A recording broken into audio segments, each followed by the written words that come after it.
So warm welcome to everyone.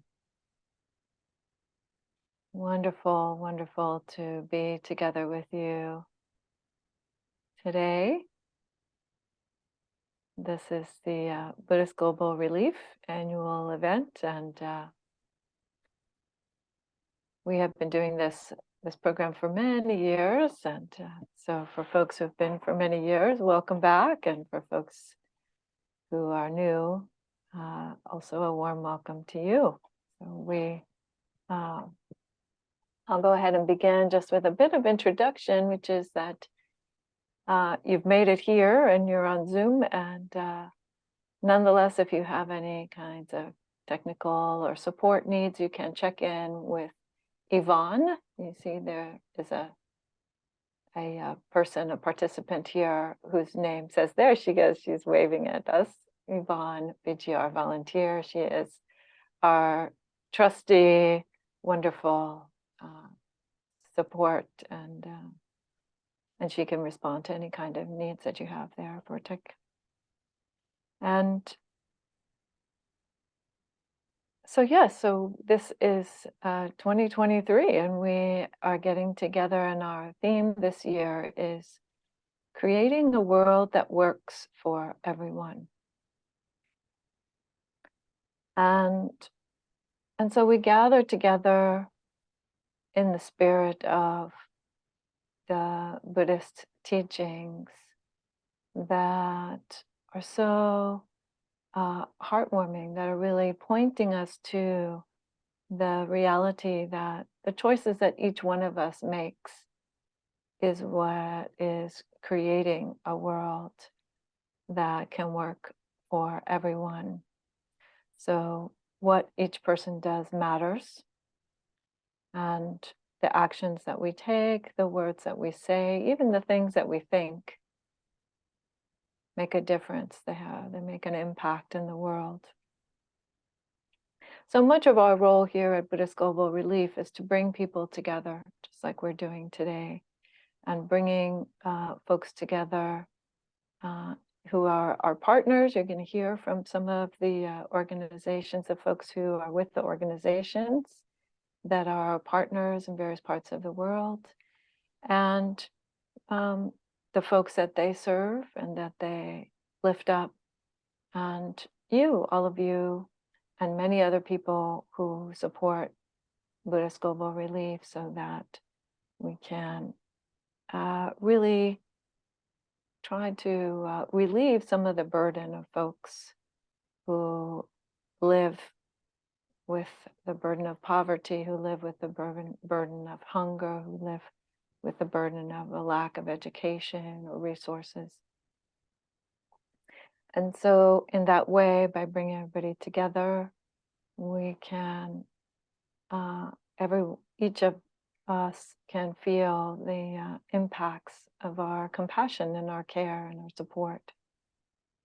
And you can see the effects of that in yourself and in the world. So as I was saying to Kim Behan, she's our executive director, and she's here today as well, these times of getting together each year, these are always uplifting opportunities to talk about so much good happening. So with that, I want to also just say a little bit about how our time together is going to go. So in just a moment, I'm going to introduce Venerable Bhikkhu Bodhi, our chairman, and then we'll have a brief presentation by Patty Price about Buddhist Global Relief's mission and financials. And then we'll have a variety of presentations from some of our partners and Dharma teachers who are here, esteemed Dharma teachers. And our partners also in organizing as well, partners in Germany. And then we'll have more Dharma talks, and finally closing with a reflection. And so we'll end our program about 2 hours from now. So believe me that time will go quickly, because as I said, there are some wonderful presentations and wonderful teachings that will be happening. And in particular, we're also going to hear from George Clapp about how to support BGR financially, because that is really one of the main reasons why we also invite you here to bring together the supports that we need in order to do this work. So with that, I'm going to go ahead and introduce Venerable Bhikkhu Bodhi. He is, I would say, one of the most well-known Dhamma teachers in the US and perhaps in the world, but nonetheless, I'm going to say a few things about him in any case. So Venerable Bhikkhu Bodhi is an American monk, and he earned his PhD in philosophy from Claremont Graduate School. And after completing his university studies, he traveled to Sri Lanka, where he received his novice ordination in 1972 and full ordination in 1973 with the Venerable Balangoda Ananda Maitreya. And he was also editor of the Buddhist Publication Society in Kandy, Sri Lanka for a number of years, quite a number of years, and also lived and practiced with Venerable Nyanaponika Thera at Forest Hermitage there. And he returned to the US in 2002. He lives and teaches. We're thankful that he lives and teaches in Chuan Yen Monastery in upstate New York. And he has a number of publications, many too many publications to list here. But just to name a couple, the middle-length discourses of the Buddha, the connected discourses of the Buddha, and the numerical discourses of the Buddha. So in 2008, together with a number of his students, Venerable Bhikkhu Bodhi founded Buddhist Global Relief, and he is our current chairman. And Venerable, please share some wisdom with us. Okay, thank you. Can you hear me okay? Okay, so thank you, Aya, for that introduction, and I welcome everybody for joining us today. And I'm very glad you can all participate in this event. This is our annual, we call this our annual outreach event, which began in the year 2010 when we held walks to feed the hungry. Walks that started one walk in New Jersey, then it spread around the US up until the time of the COVID pandemic, we were holding about 10 walks every year. Once the pandemic started, we had to hold our outreach events online, and we've been continuing in that mode since then. I want to speak a little bit about the theme of this gathering. So the theme is creating a world that works for everyone. And I think this theme expresses what I would call the collective moral voice of humanity. It's a voice that holds that all human beings everywhere are entitled to the things they need to live with dignity and to realize their fullest potentials. This ideal, this moral ideal, was set forth in 1948 in the UN Universal Declaration of Human Rights, which held, among other things, that everyone has the right to an adequate standard of living, including sufficient food, clothing, housing, and medical care, and that everyone has the right to an education, at least through primary school. 70 years later, those ideals were still not realized, and so the United Nations formulated the Sustainable Development Goals, which include an end to poverty and zero hunger and gender equality. And yet today, 700 million people still live in extreme poverty. Today, over 800 million people suffer from chronic hunger, and 2.5 billion people face food insecurity and poor nutrition. Today, girls and women, maybe in many countries, their status has improved, but they still face discrimination and oppression in many societies still subject to violence and to denial of their basic right of self-determination. And economically, we see vast inequalities of wealth, power, and privilege all across the world. And so this contradiction presents us as practitioners of the Buddha Dhamma with the challenge: what can we do to help create a world that works for everyone? We aspire towards a world where the human rights that belong to us by virtue of our humanity are not just words in a declaration, but the underlying foundation of our common life on this planet. We yearn for a world where everyone has a safe environment, sufficient food, a decent education, and meaningful work. But we are far from this ideal, and sometimes it seems that we're actually going backwards, moving further and further away from that horizon. And so the question that we face is there anything that we can do, whether individually or in community, to reverse the situation? Even though it might be impossible for us to perfectly fulfill the ideal of a world that works for everyone, is there anything that we can do to at least promote its realization? Ultimately, success depends upon us as individuals and as groups. And so we face the question, what are the qualities of character that we need to motivate us to action?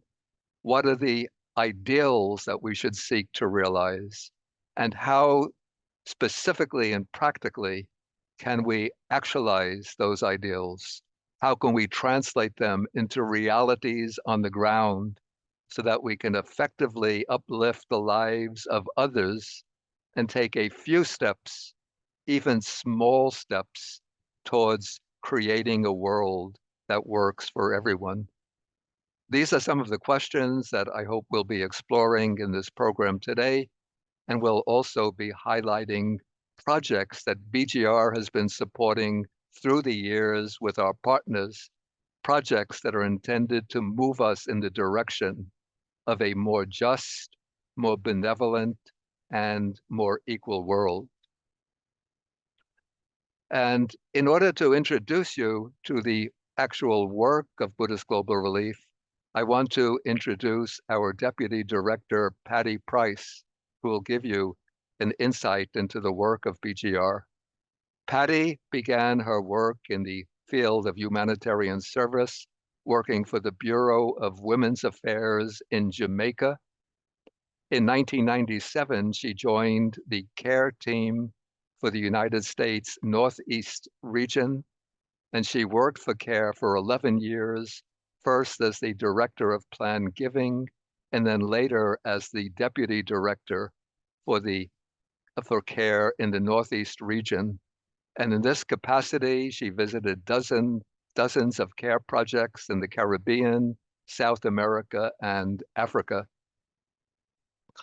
When the South Asian tsunami hit Sri Lanka in 2004, I organized a donation for aid to Sri Lanka through my personal supporters and reached out to CARE as a recipient of the donation.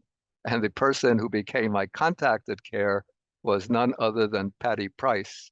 And so we had some correspondence, and she came to visit me just at the time when we started the initial discussion to form Buddhist Global Relief. And so I invited Patty to attend our first BGR meeting. She came and she liked what she saw. And then I invited her to serve on the board of directors, which she did. And she served as the chair of the projects committee on the board for 13 years. Then last year, she joined the executive team, and now she works as the deputy director alongside our executive director, Kim Behan. And so now I will turn the mic over to Patty to speak about the work of BGR. Thank you, Bhante, for that introduction. Am I muted? No. No, okay. Just wanted to make sure. So welcome, everybody. it's really my honor to share some operational information and examples of our humanitarian work made possible by you and other BGR supporters and friends. Kim, do you have the slides up?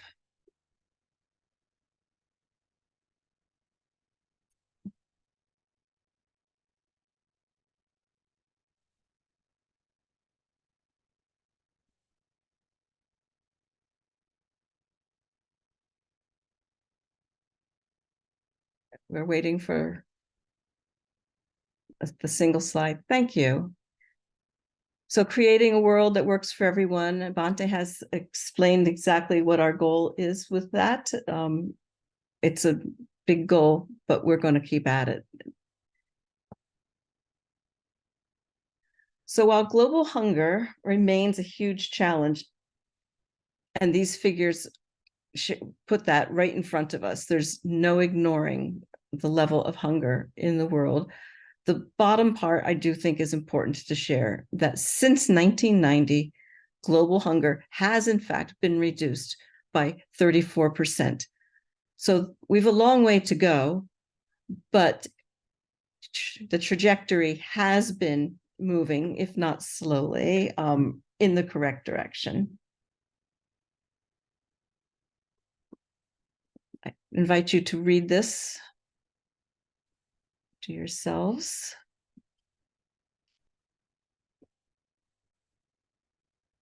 Generosity is the core of how we operate. Without your generosity and support, Buddhist Global Relief would not have come into existence.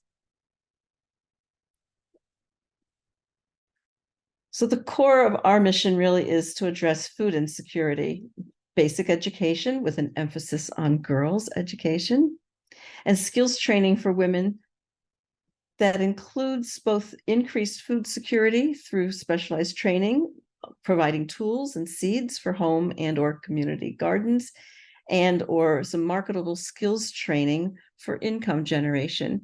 And here are examples of each of those areas of our work. Our partner organizations are all registered, well-established global, regional, or local groups. Here's some of the kids at one of our Haiti-supported projects.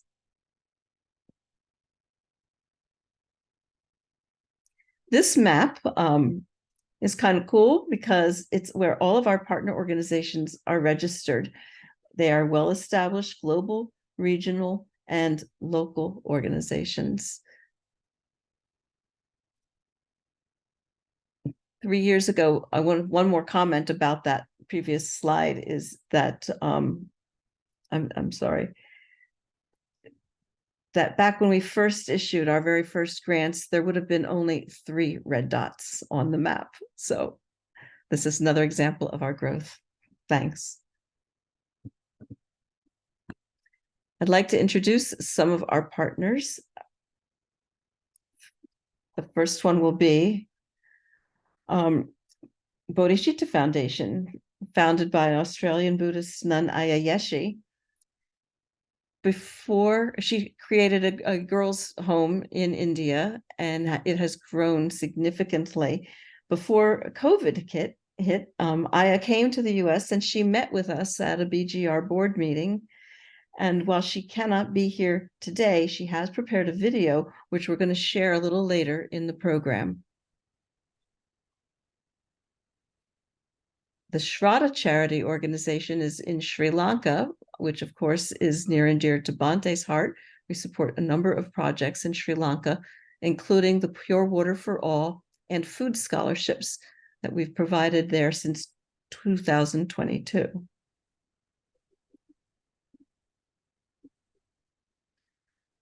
Action Against Hunger, you're going to learn more about today as we have one of their representatives with us. They provide food to poor children in Tanzania and recently received one of our emergency grants to help with their work in Somalia. So we'll be hearing from Tyler a little bit in the program. one of our BGR associates had the opportunity, while visiting other family in Southeast Asia, to visit the Dhammajarani Wattaya school.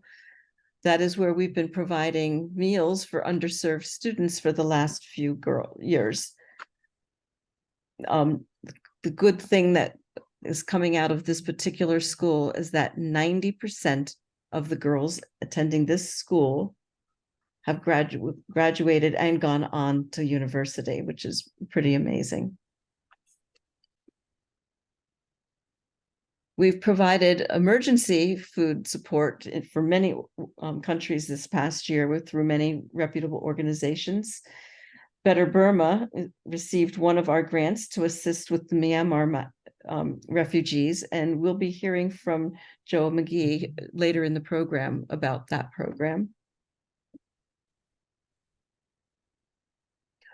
Worldwide in 2022 to 23, we've seen significant humanitarian disasters, which certainly caused us to have to dig deeper and increase the amount of support that we were able to provide. So this slide shows BGR's contributions to global emergency and relief efforts just in the past year. The number of direct beneficiaries of 129,000 and their family members who also benefited from our investments brings the total to over 430,000 individuals.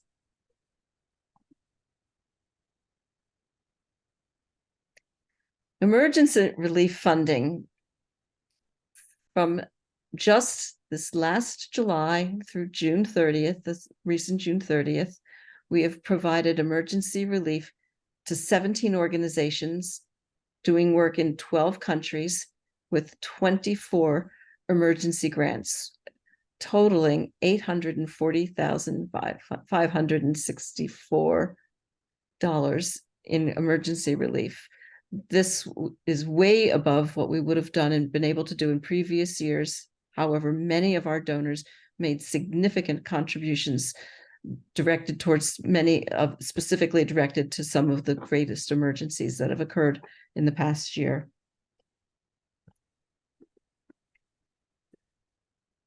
Contributed support.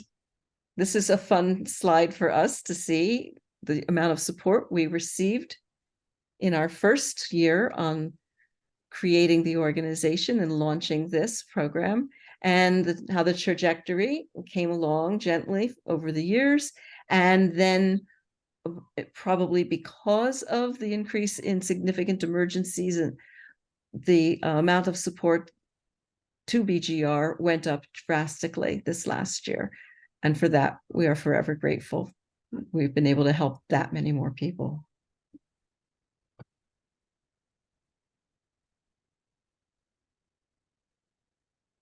Supported programs, annual supported programs, beginning to present.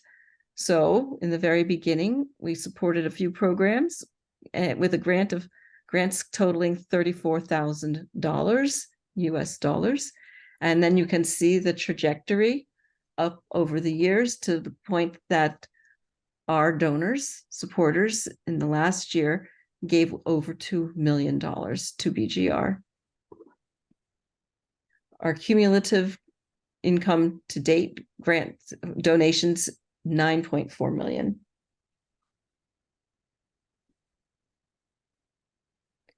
Here's our expenses by category.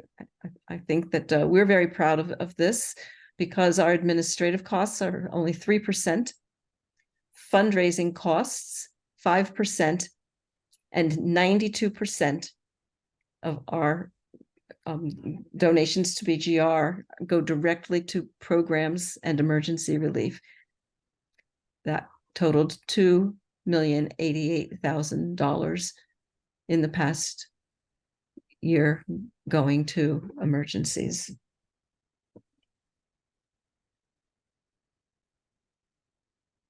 Our core values are similar to the core values of any good internet nonprofit organization, but compassion, by far, compassion comes first. Without compassion, we wouldn't have come into existence. And without compassion on the part of all of you, we would not be able to have the impact we do. So thank you again for that.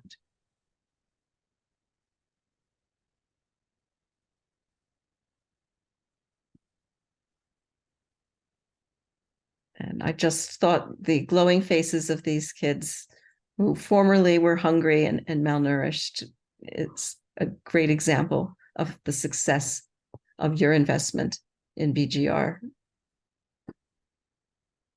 Thank you all. Thank you, Patty.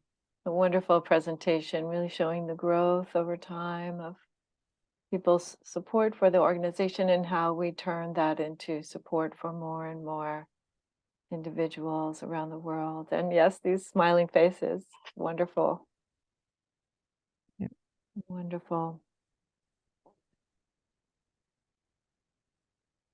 So now we're going to have a video presentation by Aya Yeshe. And before that, I'd like to just say a few words about her. Aya Yeshe has been a Buddhist monastic for 22 years. And during that time, she spent about 17 years on and off in India, where she founded the grassroots organization Bodhicitta Foundation. She's going to say some words about that foundation to us in the video.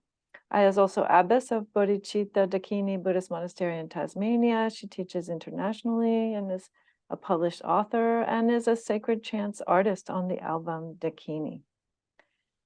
So we can go ahead and play the video, if you will.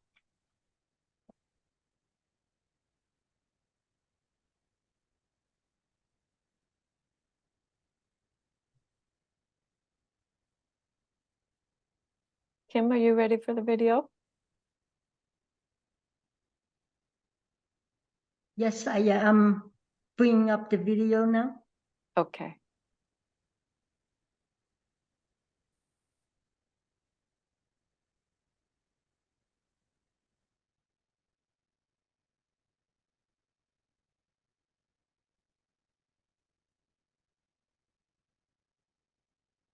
Hi, I'm Aya Yeshe. It's a great honor to be speaking at the BGR annual fundraising event. I'm the director of Bodhicitta Foundation. Our Girls' Home directly receives support from BGR. It supports our girls' home, and there are 30 girls from remote areas of India who are struggling to get an education. Some of the girls in our girls' home were crushing rocks on the side of the road, or sold by their parents for money, or in brothels, or victims of human trafficking. Some of them are just from really poor families. The caste system is still a really big factor in limiting people's upward mobility, and it makes people face discrimination. Patriarchy is still a very big reality in many parts of the world, including developed countries, and that is no exception in India. Sometimes girls are referred to as a thief at the table because they will take the family's resources to another family that they marry into. Therefore, if a family can only support one member, they'll support the member of the family who will stay in the family, which is usually the son. And sometimes this is just a survival strategy. It's not that they don't love their daughters. I decided to start a charity when I was in Bodh Gaya, and I saw where the Buddha got enlightened, and I saw the tremendous difference between the rich and the poor.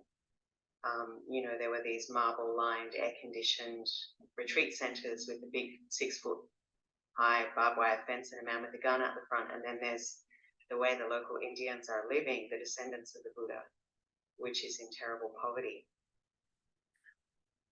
There is one girl married every 7 seconds. And child marriage prevents a girl from reaching her human potential, developing her own identity, and it perpetuates a cycle of poverty, because if a girl in a developing country doesn't have a proper education, she's always going to be doing jobs that are dangerous, that don't respect her capacity, and you know, she's going to find it hard to pay for the costs of the family. So even in terms of caring for the planet, you know, educating a girl is one of the things we can do to break the cycle of poverty.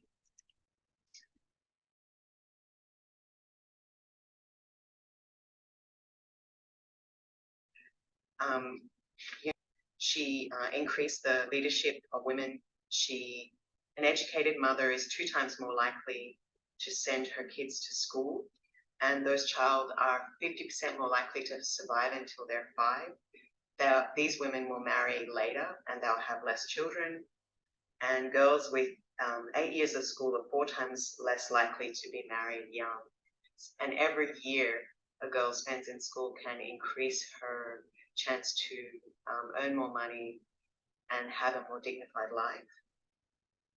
The consequences of child marriage are, you know, that a girl's freedom is curtailed, as is her development. She's isolated. She's not physically or emotionally ready for the responsibility of becoming a mother or to be someone's partner. She's vulnerable to HIV, and it affects her mental health. And, you know, in the developing world outside China, 1 in 3 women who are below 30 was married before 18. That's 39,000 a day. 71% of human trafficking victims are female, and 64 million girls are forced into child labor. 23 girls below 18 are married every minute, and 650 women alive today were married below 18. So if you want to address poverty, you have to understand that oppression is gendered. Poverty is gendered, or gender is a factor, not to say that there are a lot of men who also don't deserve help, and boys, but you know, oppression and poverty is directly tied to gender. So that's why we have 4 schools in different slum areas, as well as a girls' home. That's why we sponsor 55 children per school, predominantly females. That's why we have a women's job training centre, because if you educate women, if you train women in jobs, they put 90% of their wages into their family, medicine, and education. If you give a man in a developing country, this is based on surveying thousands of people from the book, Half the Sky. If you give a man a wage increase, only 60% of his wage goes into the family. So giving women jobs, especially jobs that they can do while they mind their children, is really important for agency, for reducing poverty, for empowering women. All of these things, education, you know, giving women a voice, giving women human rights, reducing population, giving people who are alive a better life. It's all connected, and it makes life better for everyone. Also, we have counselling, and we offer a temporary ordination. We offer retreats because life in poor slums is stressful, and people appreciate being able to find some peace and, you know, have some skills to deal with conflict, because conflict inevitably arises. The people we work with were previously known as untouchables, and converted to Buddhism in the 50s to escape the Hindu caste system that had oppressed them. And now the term for those people is Dalit, or people of scheduled caste. They're some of the most poor and oppressed Buddhists in the world, but they're extremely optimistic and ready to, you know, advocate for their human rights and work hard to become liberated from poverty. And their life is slowly improving. I'm very concerned about what will happen to India as the planet warms. But, you know, this is a thing we don't necessarily have answers for. So the work of Buddhist Global Relief is changing lives in India. It's literally saving the lives of children. We make 7,000 meals per year for undernourished kids. And there's a lot of other small things we do, like human rights awareness, educating women about their legal rights and so forth. But this is the work that you have made possible. So thank you for changing lives and making a difference.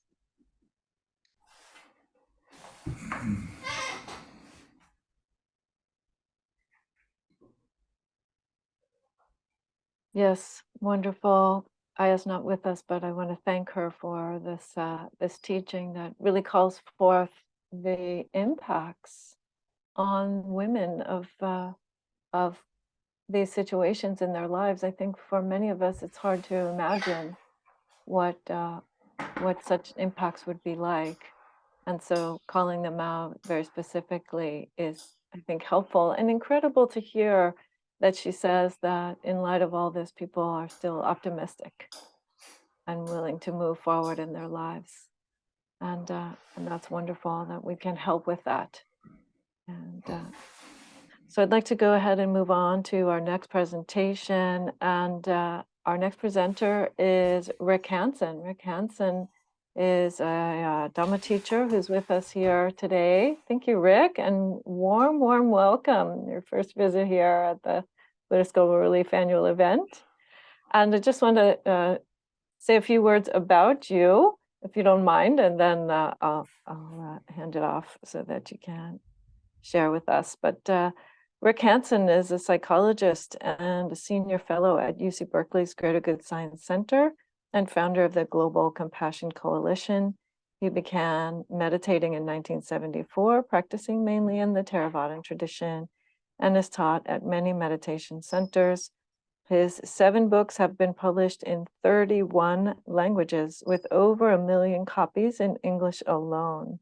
And he loves the wilderness and taking a break from emails. So it says here, Dr. Hansen is also in the process of establishing a global hub of compassion-related resources, along with a related large coalition that together will help drive long overdue systemic change. So all of our support for that. And again, a warm welcome, and please share your wisdom with us, Rick. Well, I'm, first of all, extremely touched by let's see here, I want to make sure I don't echo too much. I've just been extremely touched by the previous presentations and the opportunity to be here with you all. The Dhamma touched my heart in 1974, and especially over the last 30 years, it's been really illuminated by Venerable Bhikkhu Bodhi's writings and translations. And he's been, for me, a unique voice, actually, on the global stage, a very powerful voice for the implementation of the Buddha's vision of a world that works really for everyone, all invited to a path that is good in the beginning, good in the middle, and good in the end. So in the spirit of that, I've been reflecting about what it means to have a world that works for everyone. And the remarkable fact that it biologically, in our human species that's been walking this earth for 300,000 years, with tool manufacturing hominid ancestors for another several million years before that, during the time that our species walked this earth, until the advent of agriculture 10,000 years ago, for 97% of the time, inside the band worked for everyone.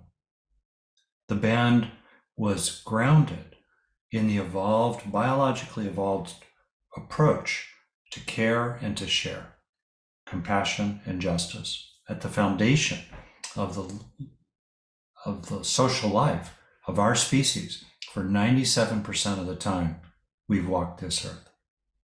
Distinct from other primates whose social organization is grounded in what's called holding and controlling, alpha dominance, holding on to food, controlling reproductive access. And that strategy was implemented somewhat between human bands, but inside the band, to care and to share was foundational. And it's quite remarkable. I was thinking also of Sparrow Rock Meditation Center as sort of my home center. And there's a gratitude hut there, and the words of different great teachers. Kalu Rinpoche is shown there. And one of a teaching he gave was that we live in delusion, but there is a reality we do not see. He was speaking, of course, at the foundations of reality. But I'd like to say here that in many ways we take for granted the way we live today, which looks a lot like Game of Thrones, if you know that reference to, just a very brutal, hierarchical, patriarchal, possessive, elitist social structure. That social structure in which the great majority of people on the earth live is a complete aberration from our fundamental nature. We're vulnerable because when agriculture enabled large surpluses and concentrations of wealth and power, and the reestablishing of that strategy of alpha dominance, holding and controlling, that's the way of life for the last 10,000 years for most beings. And we're vulnerable to the movement into that way through the sense of othering, through fear, and through a sense of competitiveness, self-centeredness. And the path out, of course, is to increase the sense of us, all one band, to increase a sense of inner strength, which the Buddha, of course, taught factors of, a sense of inner strength, and not being intimidated by threats that lead us, because of the brain's negativity bias, to overestimate threats. When we lose our compassion, and last, to be able to cooperate with each other rather than compete with each other. So increasing the sense of us, decreasing the sense of fearful preoccupations that are overestimates, that authoritarians of various kinds want to delude us and trick us into and intimidate us into, and increasing the sense of cooperation. That's fundamental to making a world that works for everyone, that takes into account our biology. And then how to scale it. And that's where I'm incredibly inspired by the slides I've seen about Buddhist global relief, because it's when individuals and organizations cooperate and form coalitions of different kinds, alliances, groups, and so forth, that they start having enough resources and enough power, frankly, enough money, enough people, enough clout to actually compete with the entrenched forces of wealth and power that have run the world for the sake of the few at the cost of the many for 10,000 years. And I think about just the observation, because I have something of a business background too, that in the marketplace, businesses compete with each other, but at the political level, they put their money in a single bucket. They cooperate intensely with each other. Unfortunately, I think many, maybe most pro-social organizations do the opposite. They do wonderful work at their individual level, and they're friendly with each other, but there are not many examples of effective coalitions forming of pro-social organizations at a scale that can actually challenge the systemic causes of large-scale suffering. When we do see examples of that, though, we see examples within Buddhist global relief, and we see examples, I'm sure, of larger coalitions forming, then really, really big and important things can be done.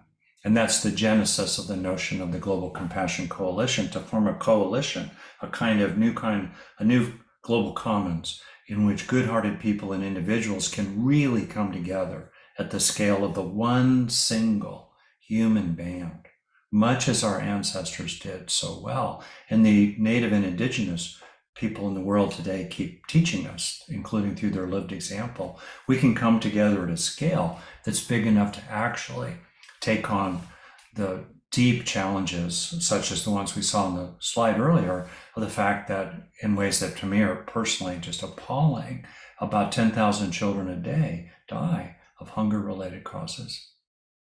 Wow.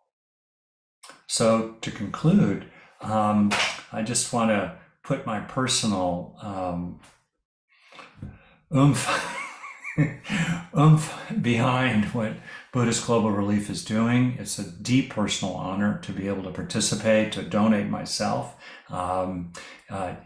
Money is needed, and I think people putting their walk where their talk is really important in the world today, and looking for ways continually to move beyond our local pro-social efforts to form collective action at a scale that can make a big and lasting difference. I think about to make the world a better place, we have the importance of increasing individual consciousness and individual action.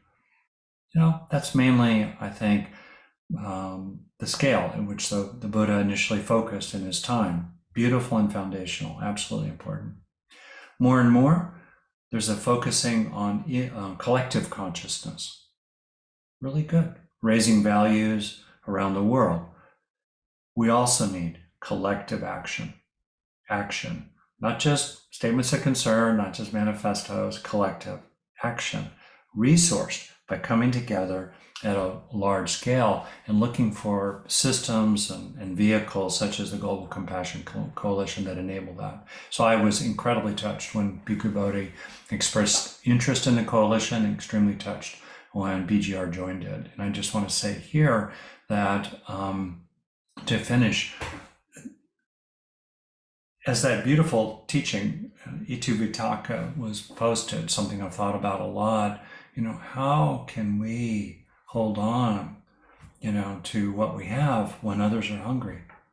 I mean, there's nothing more fundamental. Compassion is rooted in the caring system, biologically, of a mother feeding her child, her only child. And so too, should we have compassion for all beings, omitting none. And the spirit of that is right at the heart of Buddhist global relief, and it's such an honor to be able to support it. So, thank you.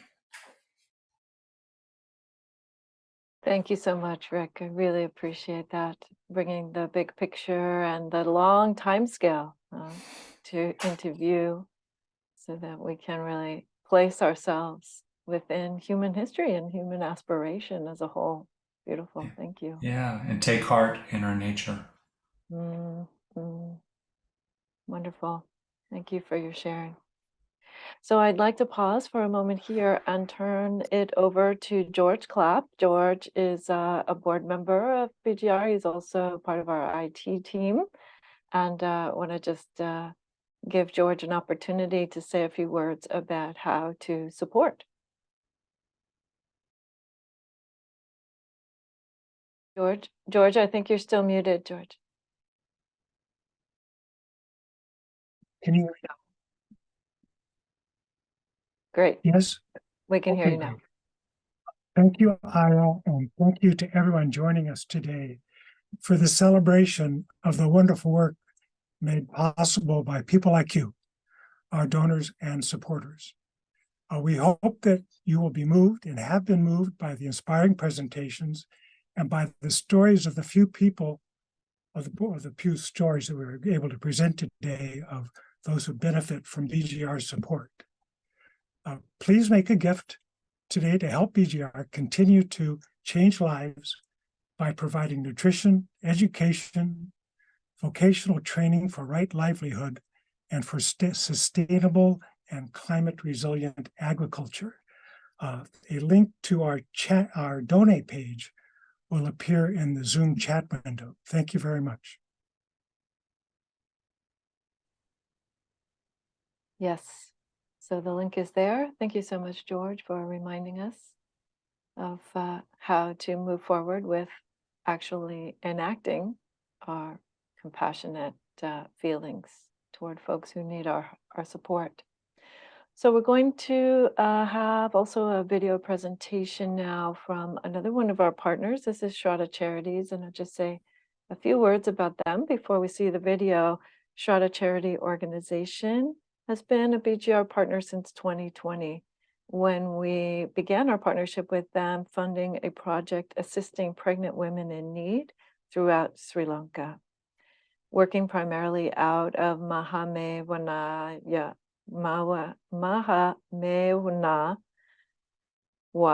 Buddhist monastery. I apologize about the word. In Kudawela, Sri Lanka, Shraddha provides clean water, education, and aid for sick people, victims of emergencies and natural disasters, and other people in need in Sri Lanka. BGR supported projects fund education for primary school students in need and provide clean water to rice farmers in Sri Lanka whose health is seriously, if not lethally, imperiled by water contaminated by agrochemicals.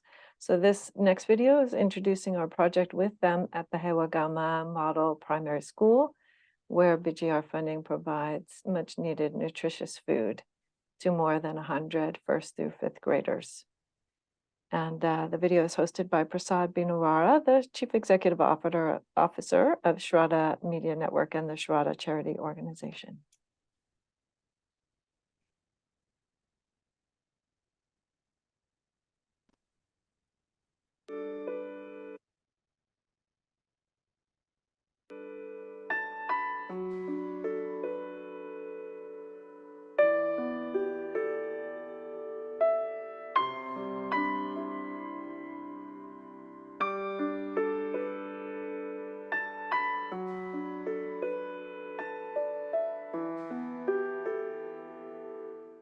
Namo Buddhaya. I'm Prasad Binura, Chief Executive Officer of Shraddha Media Network and Shraddha Charity Organization. Today we have gathered to Hewagama Primary School in Kaduwela on the outskirts of Colombo. Today we came to celebrate the inauguration ceremony of Food Scholarship sponsored by Buddhist Global Relief in the United States of America. We were honored by the presence of Theros of Mahamuna Meditation Center, who graced this occasion and invoked blessings of Noble Triple Gem, Venerable Aludini Subodhi Thero, the advisor of Shraddha Media Network and Shraddha Charity Organization, despite not being present today, gave his blessings and advised us to carry out this program properly, and on the other hand, to conduct fortnight Dhamma sermons to these children in order to bring up their mental well-being. Based on the success of the previous program, BGR allowed us $24,000 to carry out 2 more water projects and 1 food scholarship program. Today, we came to launch the food sponsorship program from Kaduwela. The children of this school belongs to the lowest strata of the socio-economic classification of Sri Lanka, because most of their parents are underemployed or they don't have any employment to meet their both ends in daily manner. So we have decided to give our helping hand with the generous support of BGR to these innocent school children. Thank you very much for your kind generosity. Actually, it means a lot to Sri Lanka and these innocent children, because this is not only for these children but also for their parents as well. When they know that their children are going to get a nutritious food meal daily basis, they can put aside that burden of their children's nutrition. On the other hand, children also will come to school daily basis because they know that they are going to get a very well balanced nutritious plate of meal. This is not possible if not for your generous support. As Shraddha Charity Organization, we diligently monitor the standards and quality of the meal provided with the help of Public Health Inspector of the area. On this auspicious day, we extend our heartfelt gratitude to Buddhist Global Relief and its all stakeholders and donor community to make this event a success. If not for your generosity, this wouldn't have been a reality. Thank you very much. May you all be well and happy. Namo Buddhaya.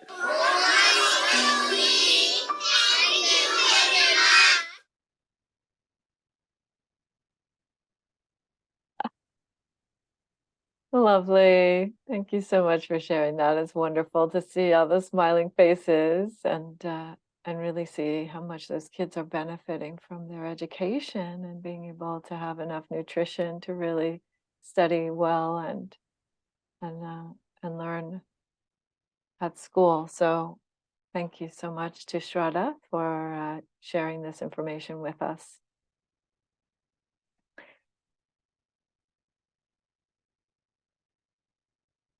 And now I would like to introduce our next presenter. Our next presenter is here with us in person, Raimund Hopf with Mitgefühl in Aktion. Raimund Hopf is a Buddhist teacher in the Sutanta community in Germany. He studied Buddhism in India and was a Theravada monk in Thailand for 4 years. He is founder and chairman of Mitgefühl in Aktion, MIA, as we like to call her, in Germany, our European sister organization of BGR, and which was founded in 2019 with Bhante Bodhi as the patron. So Raymond, welcome, and please share with us about your activities there in Europe. Thank you, Arya Damadipa. I'm very glad to be with all of you today here. And I would like to talk a little bit about our work. Mitgefühl in Aktion, that's a German, is an English compassion in action is actually a slogan we took from the Buddhist Global Relief.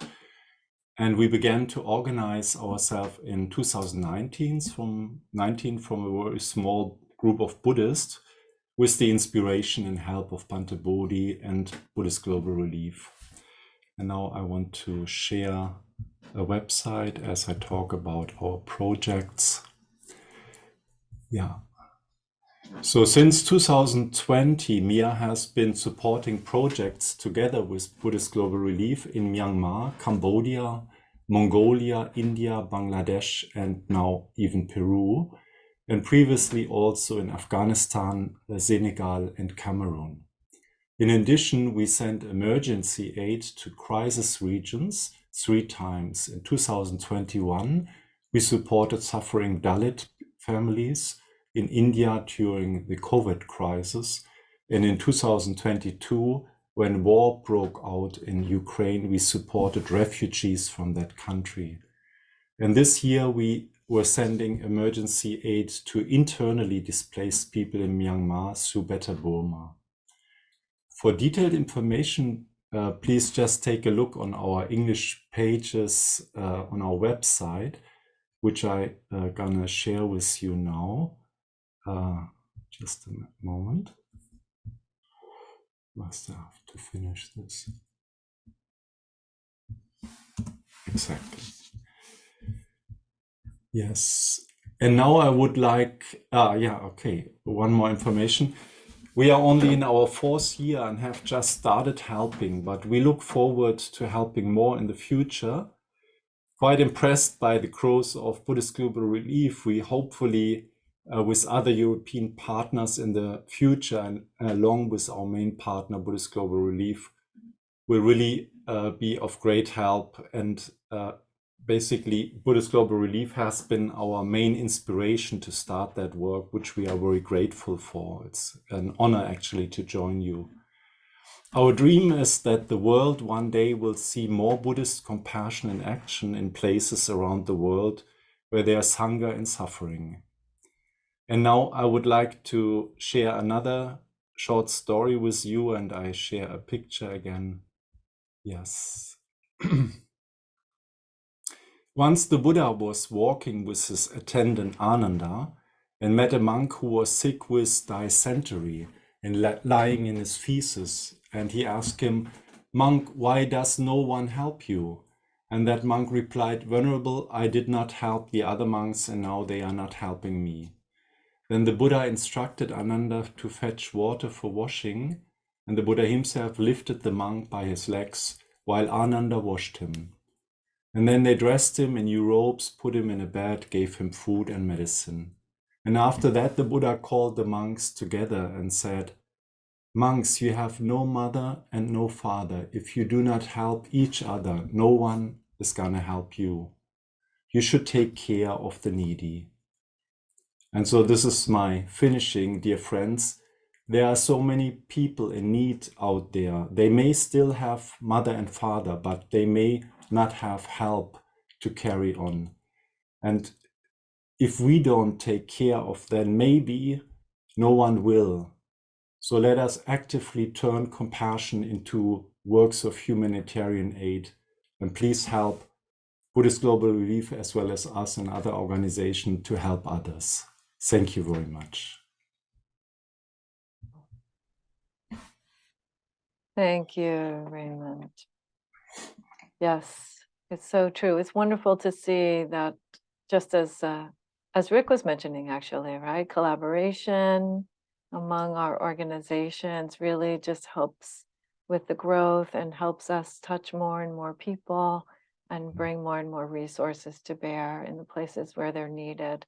So this is wonderful. Our coalition is wonderful. It's been, I think, a very fruitful relationship between Mia and BGR, and I Yes. can see that we will continue, yes, to go forward together and help many, many more people in the future. And yes, of course, the beautiful story of the Buddha in giving that very strong teaching, the very heartfelt teaching that we need to care for one another. That even a being who's completely relinquished all attachments and delusions knows that care for one another is something that we absolutely are responsible for doing. Yeah. Wonderful. Thank you again, Raymond. So moving right along, so I'm aware that we've been sitting for an hour, so I just want to invite you to stretch or move or take a few breaths if that helps you. And we'll take just a moment to do that. And then I'm going to also take a moment while you're stretching and breathing to introduce our next presenter. So our next presenter is Tyler Hudacek from Action Against Hunger. So for over 40 years, across more than 50 countries, the nonprofit Action Against Hunger has been a leader in the global fight against hunger. And Tyler Hudacek is Partnerships Coordinator with Action Against Hunger, where she supports foundation and corporate partnerships.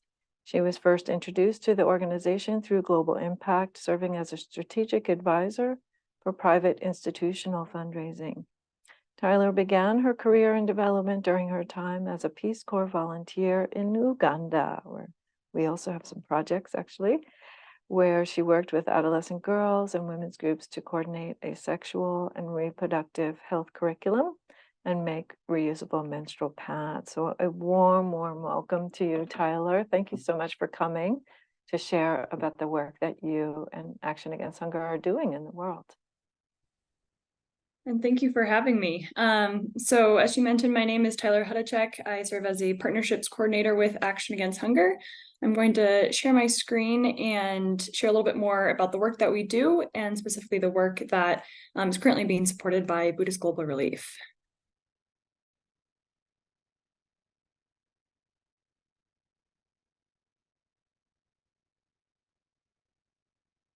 All right. So Action Against Hunger is a global humanitarian and development nonprofit. We address both the causes and effects of hunger. We do this by building resilient communities through livelihood programming and providing services to children and families during and after crises. We have been fortunate to partner with Buddhist Global Relief since 2018, but want to share a little bit more about what we are doing currently with the support from you all. So starting in Tanzania, we've received support from Buddhist Global Relief since 2020. In Tanzania, nutrition remains one of the largest public health concerns for women and children. We've seen a lot of progress over the past 2 decades, but it's something that we're still well aware of and something that we are heavily focused on here in the country. Furthermore, climate change has severely threatened food security and livelihoods, and particularly for communities where we see 60% of livelihoods indirectly and indirectly dependent on agriculture. Some of these pictures you'll see here, we're working with women and children to address the underlying causes of malnutrition. We're doing this by strengthening climate-smart agriculture skills and practices for increased production of nutrient-rich crops and consumption through cooking demonstrations focusing on pregnant and lactating women, children aged 6 months to 5 years, and in school adolescents. So some of these photos you'll see in the upper left-hand corner is a woman working in her kitchen garden. And then also in the bottom central photo is a cooking demonstration supporting women and even some children too.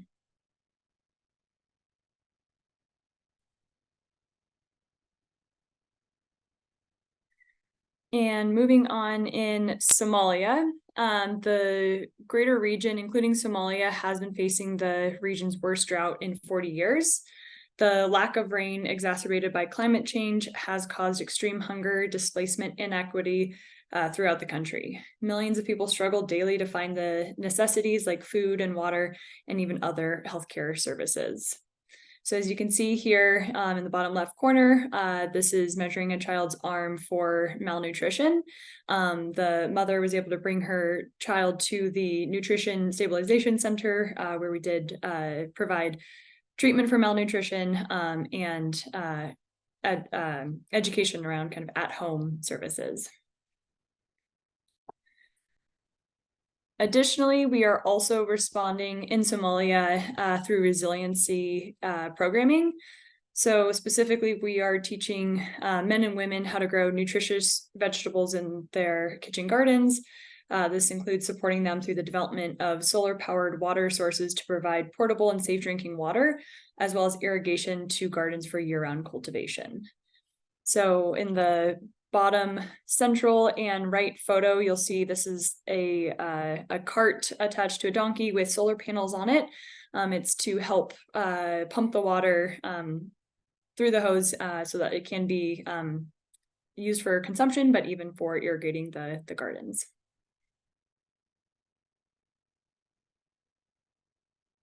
And because of your support, Action Against Hunger has been responding to the needs for over 10,000 families in Somalia, as well as over 1,300 women in Tanzania. So I want to extend a heartfelt thank you to all of you. We're grateful for the work that you're doing and have been so fortunate to partner with Buddhist Global Relief since 2018. And it's been wonderful working together. So thank you all.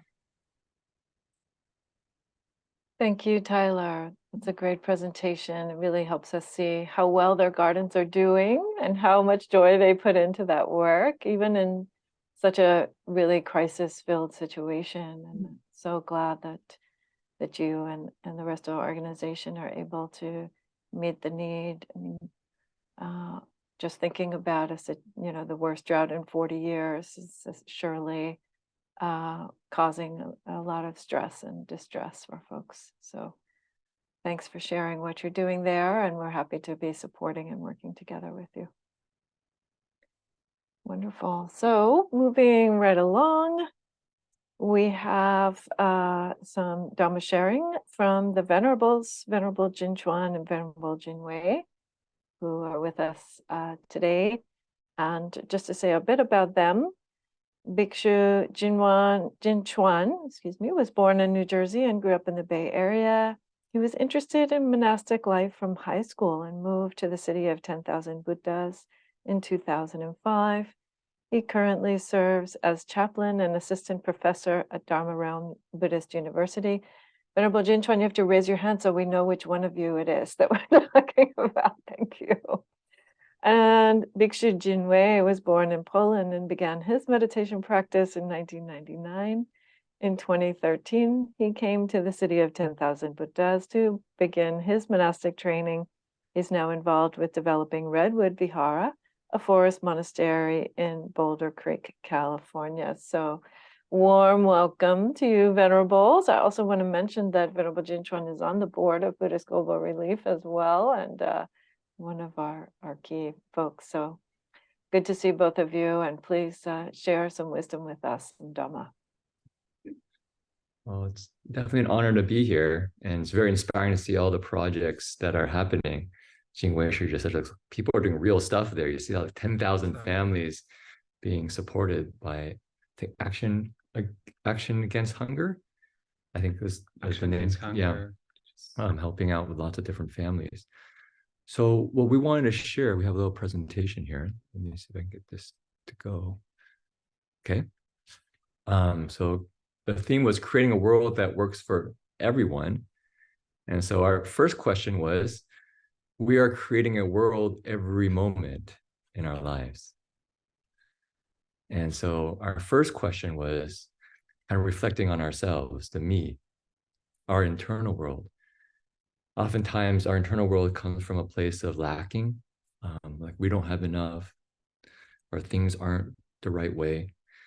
And so one question we often ask ourselves is, can we just accept ourselves as we are? Can we accept things as they are, as a kind of a ground for being able to see things clearly? And we often talk about loving kindness in the Buddhist tradition, metta or maitri. And we feel this is a really important foundation to start from, that the world that we're creating is coming from this place of loving kindness, not from a kind of idealization of how things are supposed to be or how I'm supposed to be. So that's the first kind of the me. And we move it to a we. So this is an aspect how we can, this internal deep care can move into our relationships, our relational world. Can we relate from the wholeness for all of us? How can the world look like? And one of the aspects of loving kindness is loving friendliness. Can be a good friend for everyone, support the wholeness, support the freedom. So sometimes we say, this is not a codependency, but we'll walk together as friends and support each other's wholeness. And the us, I think, really kind of taps into what Rick was talking about, this kind of collective consciousness of compassion. And we're now extending our hearts to all beings. Can we honor the kinship that we share with everyone? There is a kind of, you say, Buddhism has various ways of looking at the world, looking at cosmology. And there's a piece of it that I find very inspiring, that if we take this whole teaching on kind of multiple lives, that within the teaching that actually says all living beings have been our fathers, all living beings have been our mothers, our brothers, our sisters, our sons, our daughters. We're deeply interconnected. And so can we honor that, as you said, with this heart of care? And it's for all of our lineage that comes before us, our ancestors, and all that's to come to be, all the people after us, all the beings after us. And so for us, that care, that loving kindness can then be extended out to everyone in the world. And so given the theme that we just had for this particular session, creating a world that works for everyone, our sense is we can actually nurture that intention and that heart every single moment of our lives, as we're interacting with ourselves in meditation, as we're with our friends, our parents, our children, our families, with the coworkers. We can bring that kind of awareness that every action we take has infinite ripples out into the universe. And so we like to say, we go from me to we to us. And so what we wanted to share was just a story of a man who was very inspiring for us, named Jayesh Patel in India, who we felt really embodied this kind of loving friendliness. And at one point, he took us for a walk from Old City in Ahmedabad. And this walk was one of the most inspiring moments in my entire life. Because I see this compassion in action, very genuine connection from people to people. One point, one friend from Austria, he says, he's like Jesus Christ with the tears in his eyes. Maybe just some context. So Jayesh Patel is actually takes care of the Gandhi ashram in India. And so here he's meditating and sitting in Gandhi's office where he received many dignitaries. And send a praise. Mainly he pray in this room for the peace in the world. And the one short story, we were in the rickshaw. Those of you in India know the traffic law has a different there's a different approach to traffic law. This is another, of course, for another time. There you go. So we're driving with this very deep awareness what is behind and in front of us. And suddenly the rickshaw stopped and the traffic lights was the red one. And approached us one woman, I think in the early 30s, with this kind of traditional Indian clothing. She carried on her arm a kid, and you can look at in her eyes was a deep sadness. And what often happen in this kind of situations, the people around don't really often want to approach the beggar, so to speak. They close the windows or look away in different ways. Our friend Jayesh Bhai, what he did, immediately approached her, came out from the rickshaw, approached her directly, and looked at in her eyes with this kind of deep friendliness.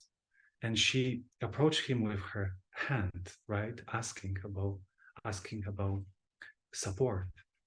And he looked at her, he says, know this, know this. He says this, know this, know this, this, and give her hand. And it is amazing to see her face changed. And the smile appears. He approached him, he gave her a hug to the kid. And he took from his pocket a small candy. And he can start pretending that a small airplane is like to the mouth of the small kid, maybe 2 years old. He took another one. And to her, she opened her mouth and received the gift from a stranger, Jayesh Bhai. And even he gave her maybe some money. And he returned to the rickshaw. It was maybe 45 seconds interaction, very, very short. And we were very impressed and mentioned to him, Jayesh Bhai, wow, what's happened here? You able to connect her so fast? And he says, well, but with the most important things, what happened here, all of these cars and the passengers saw what's happened here. Connection, openness, and kindness. And we say, wow, Jayesh Bhai play another game here. He's approaching women. He's teaching us how to be really open and receiving others with the love, a kind of a deep friendliness, and also kind of try to introduce to others that this world has no barrier. We can really be a kinship for everyone. Sometimes we say there's like PTSD, right? You can just have PTSD from seeing trauma, seeing violence. Similar, you can have the opposite, right? When you see real kindness, something opens in the heart. So what we thought of just doing at the very end here, so our time is not long, is we wanted to invite everyone. I don't know if can I share my screen? Is let me see if I can get my screen to work here. To write somebody that you care about or something you care about in the chat box. And we have a little short chant that we wanted to offer as a kind of a wish of well-being. We call it dedication of merit. So if people would like to, we invite you just to write. Maybe you have a father who's sick. Maybe yourself. And maybe yourself. Maybe a brother, maybe a son, maybe a friend. Or a lovely cat or a puppy. Or there's all these disasters right now in the world where there's wars happening, natural disaster and so forth. People are living beings suffering from hunger. So if you could please write it in the chat box. I'm not sure if it allows. Yeah, I can see it works. Please just type it in, and then we'll just do this chant together. I can get my computer to work. Let's see here. Okay, can you see the screen with the rickshaw still? Okay, I hope that works. I hope people see "May I be safe and protected" on the screen. Is that there? Yeah. Okay. Good. Okay. Great. So this is a chant by Eve Decker, and it goes from "May I" to "May you" to "May we." So the me, we, and us. And the we at the end can be as expansive as our heart wants to be. It's not just here on the call, but all the wishes that you can see in the chat box and all the wishes that can just go out infinitely in our hearts. That's kind of the intention here. And the lyrics more or less speak for themselves, but I really wanted to point to this last one, which is, may I take care of myself and live with well-being. Where you'll see at the very end is, may we take care of ourselves and live with well-being. And this is actually a teaching on equanimity. It's not that may I take care of you. It's that may I support your strength to take care of yourself. Like we saw in the presentation from Ayeshe about wanting to support women's education. or people really giving the skills for people to really take care of themselves. Or it's not creating a dependency, it's really giving them the freedom to live their full lives. So invite you to sing along if you wish, wherever you are. Once you get the tune, it's very simple. But as we know in the practice of loving kindness, it's not so much in the words, it's in the heart. In our deep intention of care. Yeah. Okay. May I be safe and protected from inner and outer harm. May I be truly happy and deeply peaceful. May I be healthy and strong and physically at ease. May I take care of myself and live with well-being. May you be safe and protected from inner and outer harm. May you be truly happy and deeply peaceful. May you be healthy and strong and physically at ease. May you take care of yourself and live with well-being. May we be safe and protected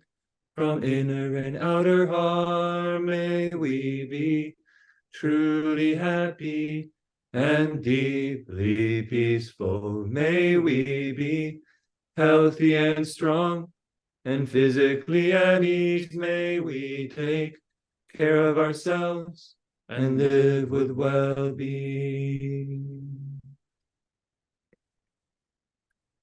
May it be so. So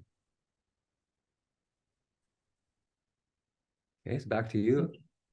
Yeah, Tamadipa. wishing well. Sadhu, sadhu, sadhu. Well done. Thank you, both venerables, for asking the very personal, intimate questions, and bringing us right to the heart of the matter.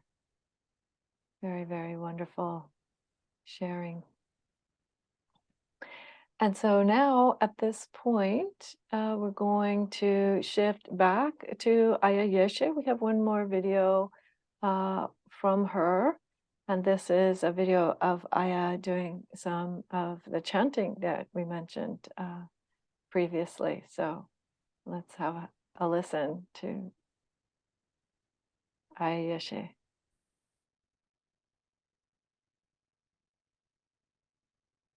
Hi friends, I hope you're enjoying the interlude with the BGR fundraising event. I'd like to share some sacred chants with you. Drum your footsteps to the sacred mountain. Lay down on the bleeding earth and sigh. Breathe the rhythm of the mother sleeping. Listen to the dream she whispers, come alive. Tread gently on the earth. Breathe gently of the air. Lie gently on the water. Touch gently to the fire. You were born of her, she gave you being. She healed your body and brought your soul fire. As the mother wakes, we must awaken with her. She will fade away if we let her die.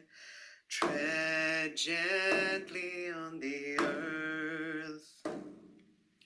Breathe gently of the air. Lie gently in the water. Touch gently to the fire. Tread gently on the earth. Breathe gently of the air. Lie gently in the water. Touch gently to the fire.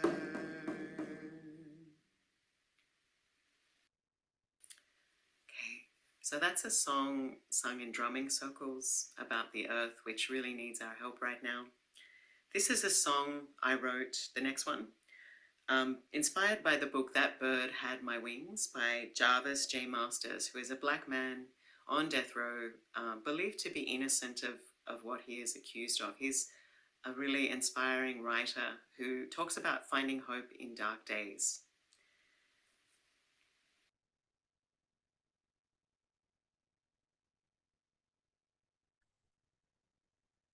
It's as high as the mountain, it flows through the valley. My loving kindness to give you relief. Love, love, love,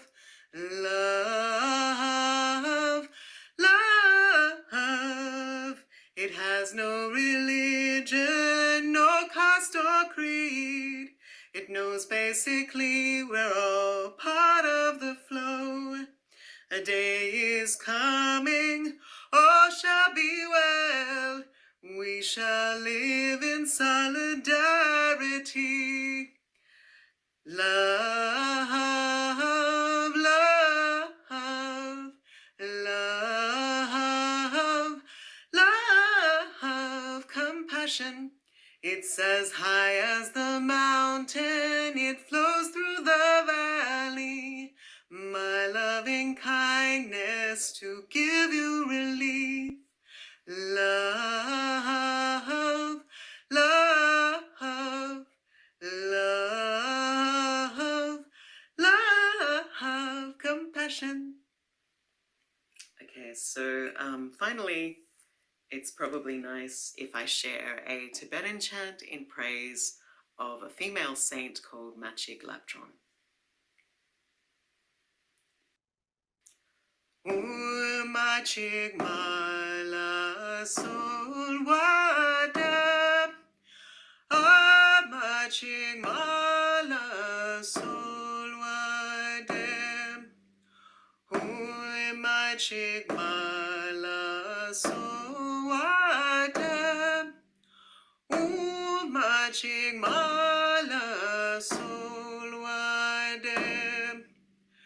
Karpom gijin gilo, marpo gijin gilo, ngunpo gijin gilo, kusung tu gijin chenpo. Mayum chengo pang topashok, machig mala solwade, umahong, be, be, be.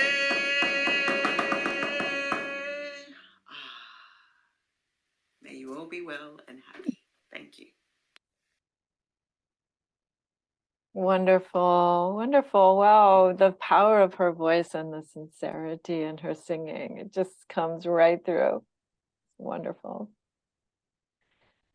Beautiful. So at this moment, I am going to hand it off to George Clapp again to just speak a little bit more about how to support BGR. Yes, thank you, Aya. Can you hear me? Good, good, thank you. We've seen the profound impact of BGR's efforts, particularly for marginalized women in need of nutrition and education. Every woman who is confident in her and her family's nutrition and who has acquired skills for a sustainable vocation becomes a beacon of change for her community. Your contribution makes it possible for BGR to help to ensure access to sustenance and to tools for self-empowerment for many people around the world.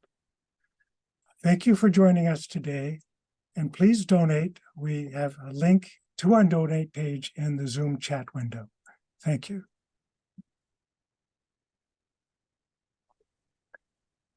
So true, George. Yes, thank you so much.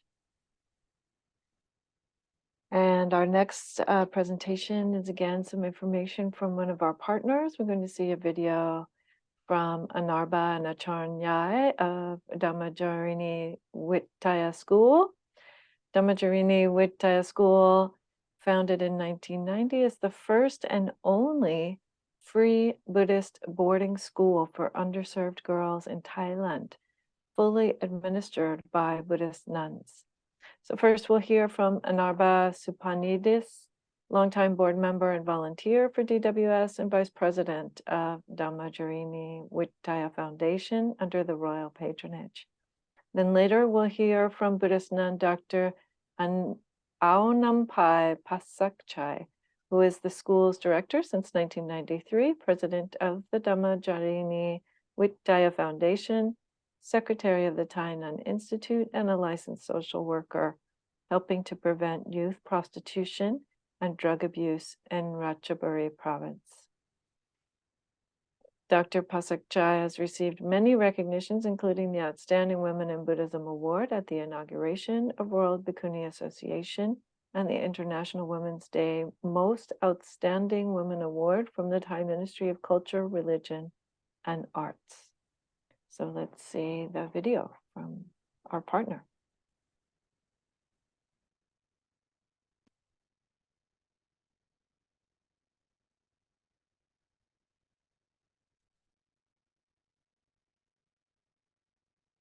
Sawadika. Greetings from the Dhammajarini Vittaya School in Ratchaburi, Thailand. My name is Anapa Supanidit. I'm a board member and volunteer since 2008. It is a privilege to connect with all of you during this inspiring event. We now invite you to join us on a virtual tour of our school.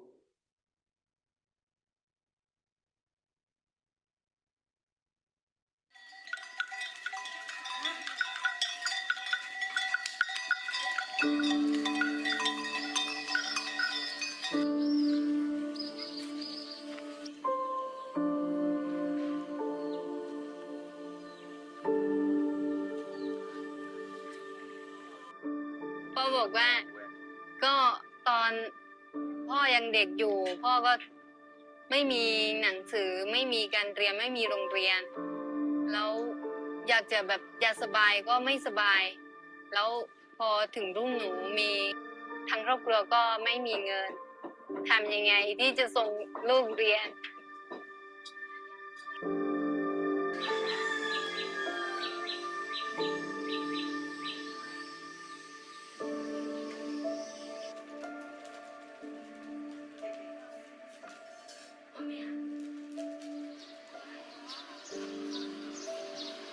Since 1990, the unique Dhammajarini Vittaya School has been changing the destinies of over 4,000 underserved and at-risk girls from all over Thailand by providing free, high-quality education.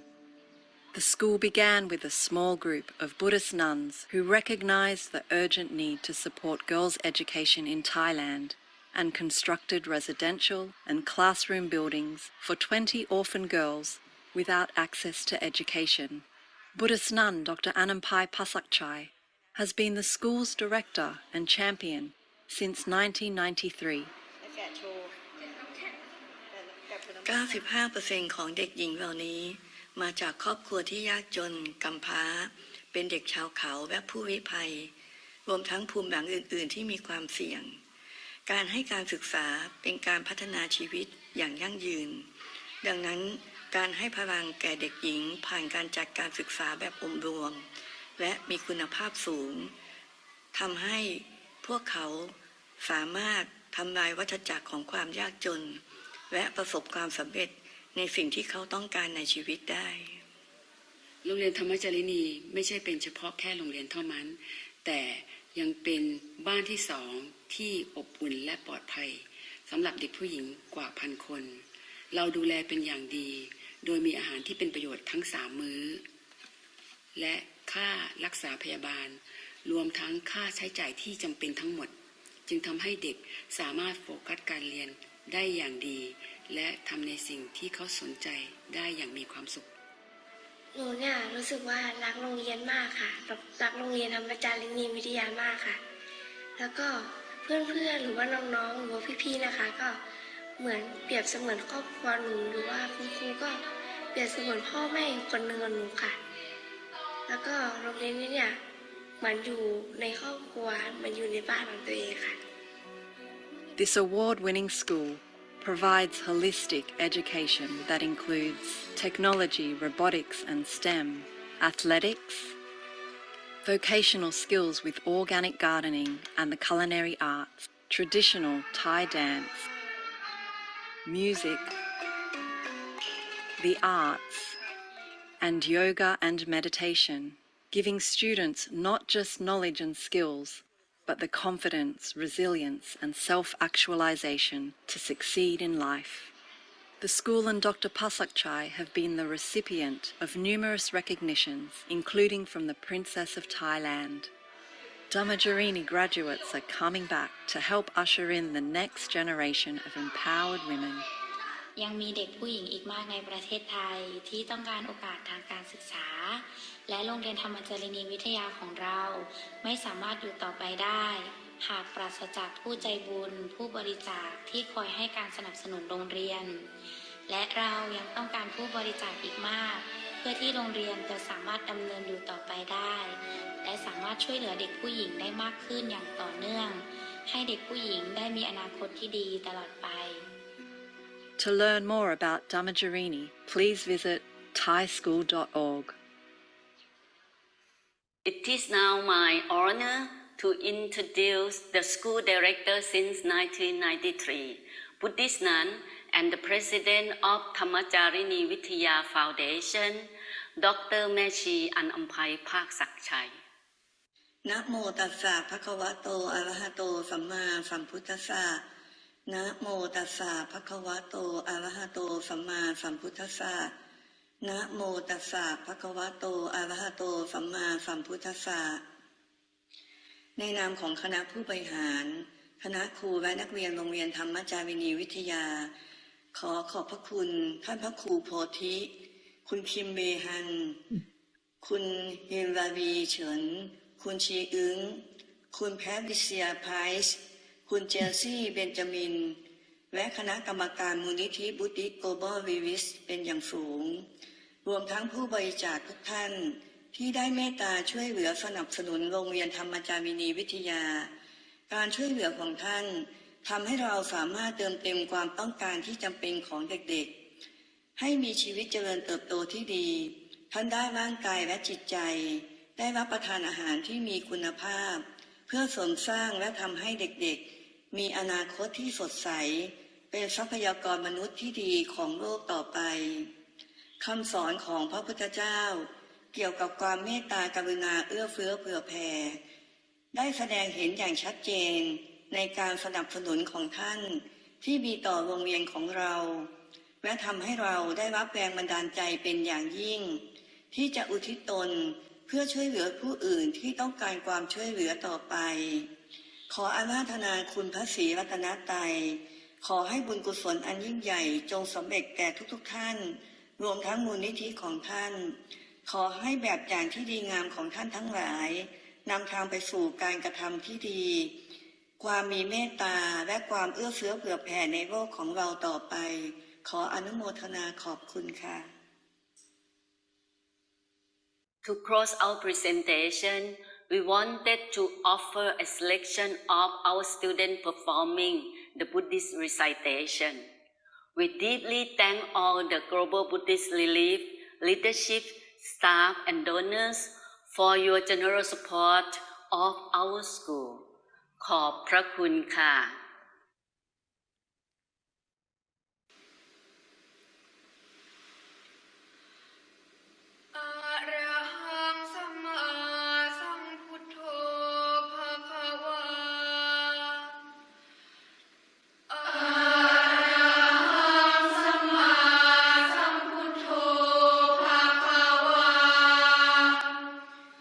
พุทธังภะคะวันตังอภิวา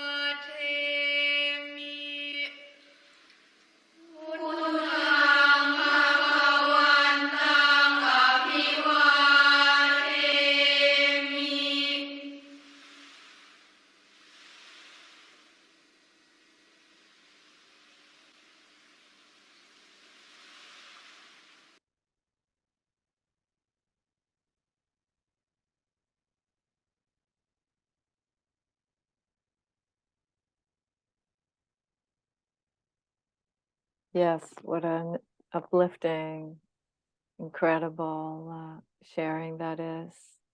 She says, the Venerable Nun says that we're inspiring them and they are certainly inspiring us. It's a very virtuous circle there. You can just see how well the girls are doing and what incredible offering, everything from meditation to science to the food and well-being and all of the teaching, secular and Buddhist. So wonderful, wonderful. Feeling lots of mudita for them right now. And great. So we've already spoken with George, so we will just go ahead and move right on to introducing our next presenter, Roshi Joan Hobrix, pardon me, who is with us here today. Roshi Joan, so good to see you. Let me just say a few words about you, even though you're quite the familiar face to many of our longtime BGR friends. Roshi Joan Hobrix. Joan Hogetsu Hobrix Roshi is a teacher in the White Plum lineage and abbot of Heart Circle Zen in Hackensack, New Jersey. She's also a psychotherapist in private practice and has published chapters and articles on Zen practice and psychotherapy in numerous publications. In 2004, she initiated a project to bring psychological and spiritual relief to people in Sri Lanka after the terrible tsunami in Southeast Asia. She's also been involved in prison ministry and for many years served on the board of Sanar, an agency engaged in services to women who were formerly commercial sex workers. She's been teaching healthy boundaries for Buddhist leaders since the online course was initiated in 2017 and recently relocated from Ridgewood, New Jersey to Tiburon, California. So warm welcome, Roshi Joan. Good to see you. Please share your wisdom with us. Thank you, Aya Dhammadeepa.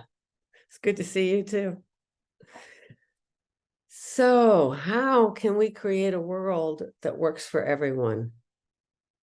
A formidable question. Right now, the world is not working for millions of people, and it seems as if it's one terrible tragedy after another. Keeping a sane and stable mind is a challenge. Yet as Buddhists, this is our responsibility. When we take the precepts, we vow to live responsible lives. When we take the Bodhisattva vows, we vow to save all beings. So how exactly can we manifest that in our lives when the world seems to be in such dire straits? How can we hold on to our own sanity and our own stability? If we can hold on, we can trust ourselves to do what must be done, to respond to what is right in front of us. We can trust that we will know what to do when confronted by a situation that requires compassionate action. We can trust that we will act from a wise and compassionate mind. Practicing with the 4 immeasurables, which we've had many references to already today, which are all forms of love, allows us to maintain a balanced mind that responds with wisdom and compassion. The real purpose of meditation is to free ourselves from the defilements of our mind. Such defilements include fear, delusion, desire, anger, hatred, and ignorance. Practicing the 4 immeasurables over time can clear away these defilements, leaving us with a clear and loving mind. So let's start with a meditation on the 4 immeasurables.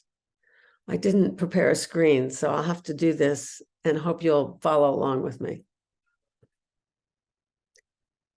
May all beings have happiness and the cause of happiness, which is love. May all beings be free of suffering and the cause of suffering, which is self-clinging. May all beings never be separated from joy. May all beings dwell in equanimity. So the four immeasurables are all aspects of love. So how do we practice with them and how do we understand them? When we're all loving, we're not separated from one another. We're all interconnected.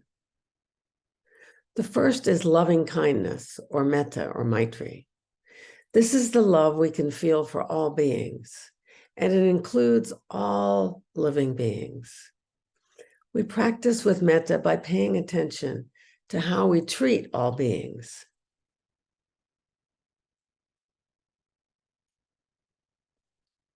Can we carry a spider down 3 flights of stairs to put it outside instead of flushing it down the toilet? That's metta practice. We experience our connection to all beings. Can we practice this for the Russians, for the Ukrainians, the Iranians, the Israelis, the Palestinians, Hamas, Chinese? Feeling our connection to them and their right to live and be on this earth too is metta practice. Living from our connection to all beings inspires us to do what we can to help create a world that works for everyone. We simply know what we must do. The second immeasurable is compassion. We've seen so many examples of that today, so many inspiring examples. This is the capacity to understand the suffering of others. When we practice this form of love, our fear disappears. When we feel compassion for another person, we cannot hate them, and we are instead moved to help them. And in helping them, we help all beings. We can practice compassion towards people commonly considered evil, such as Putin, for example. Imagine how afraid he must be at his core to need so much power. Imagine how lonely he must be not to trust anyone, even his closest advisors, knowing they can turn on him in a moment. Who would want to live like that? Holding these thoughts, we can find compassion for him. Practicing compassion for all beings transforms us, and as we are transformed into loving beings, we are inspired to help. We are inspired to help create a world that works for everyone. The third immeasurable is called sympathetic joy. Joy that is shared with others. To share in another's joy, we must let go of the defilements like jealousy, envy, competitiveness, resentment, hatred. These feelings make us all very unhappy. It's very self-involved and very self-clinging. So we must examine the feelings very objectively, not denying them or trying to get rid of them, but by bringing compassion to the self, who is so gripped by these emotions. Bringing compassion and love to the self loosens the grip of these emotions. Practicing sympathetic joy for all beings transforms us, and as we are transformed into loving beings, we are inspired to create a world that works for everyone. The fourth immeasurable is called equanimity, which is love that is non-discriminating. You love all beings equally. This is regarded as the highest form of love. You love simply because that being needs your love. Imagine loving something or someone you are deathly afraid of. Take a moment to put yourself in that fear. Can you imagine being a hostage of Hamas? Can you feel compassion for your captors? They must be afraid too. Can you feel compassion? Imagine being a Gazan living with the daily fear of bombs coming one after another all day long. And can you feel compassion for the Israelis dropping those bombs? How much better to feel compassion than hate? Practicing loving all things without discrimination transforms us. And as we are transformed into loving beings, we are inspired to help create a world that works for everyone. These four immeasurables are limitless. We human beings can never reach the limit of our ability to love. Practicing with such infinite love unlocks our hearts, and we are inspired to create a world that works for everyone. With this inspiration, we respond to whatever arises with love, and we act to help create a world that works for everyone. We've seen such wonderful examples of that today. Such loving examples of the partners of BGR and the staff of BGR and the board of BGR as well. And thank you to all of our donors who make this possible. So let's close with the meditation we started with. If you remember it, please join me, or if you know it, please join me. May all beings have happiness and the cause of happiness, which is love. May all beings be free of suffering and the cause of suffering, which is self-clinging. May all beings never be separated from joy. May all beings dwell in equanimity. Thank you, all of you, for your love, your generosity, and your support of Buddhist Global Relief. Thank you so much, Rishi. That's wonderful sharing, really bringing us to the what's happening in the present and really how to hold that in a skillful way. I really appreciate that beautiful encouragement of the heart. Thank you again. Thank you.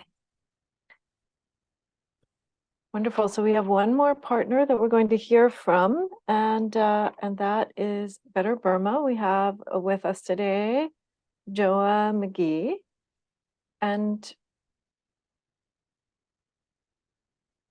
we're going to hear a presentation.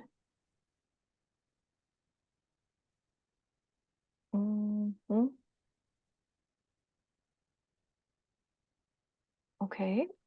We're going to hear a presentation from Joa, but first I want to introduce him. Joa McGee first visited Burma in 2003, going as a Vipassana meditator in the tradition of Goenka. He returned in 2007, where he worked as a teacher, trainer, and led courses through the U.S. Embassy at the American Center. In 2010, he left the profession to spend time meditating and also began to explore the different monastic traditions of Myanmar. He helped to create a meditator's guidebook of the country, which includes extensive sections on the principal figures and sites within the Goenka tradition. In 2019, Joa launched the Insight Myanmar podcast to further explore meditation in Burmese Buddhism.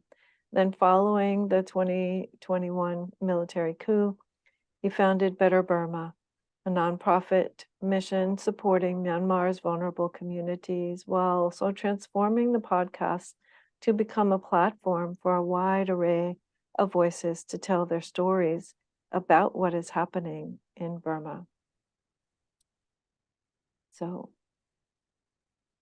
let's turn it over to Joa. Dear Aya, is it okay we ask Joa to please raise his hand so we can spot him in the crowd, please? Oh, yes, Joa, we need to find you so that we can spotlight your video feed and for everyone to see. Can you wave at us? Let's see if we see Joa.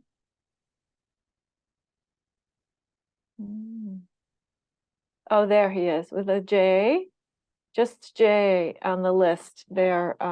Here, I can go ahead and spotlight. 1 second.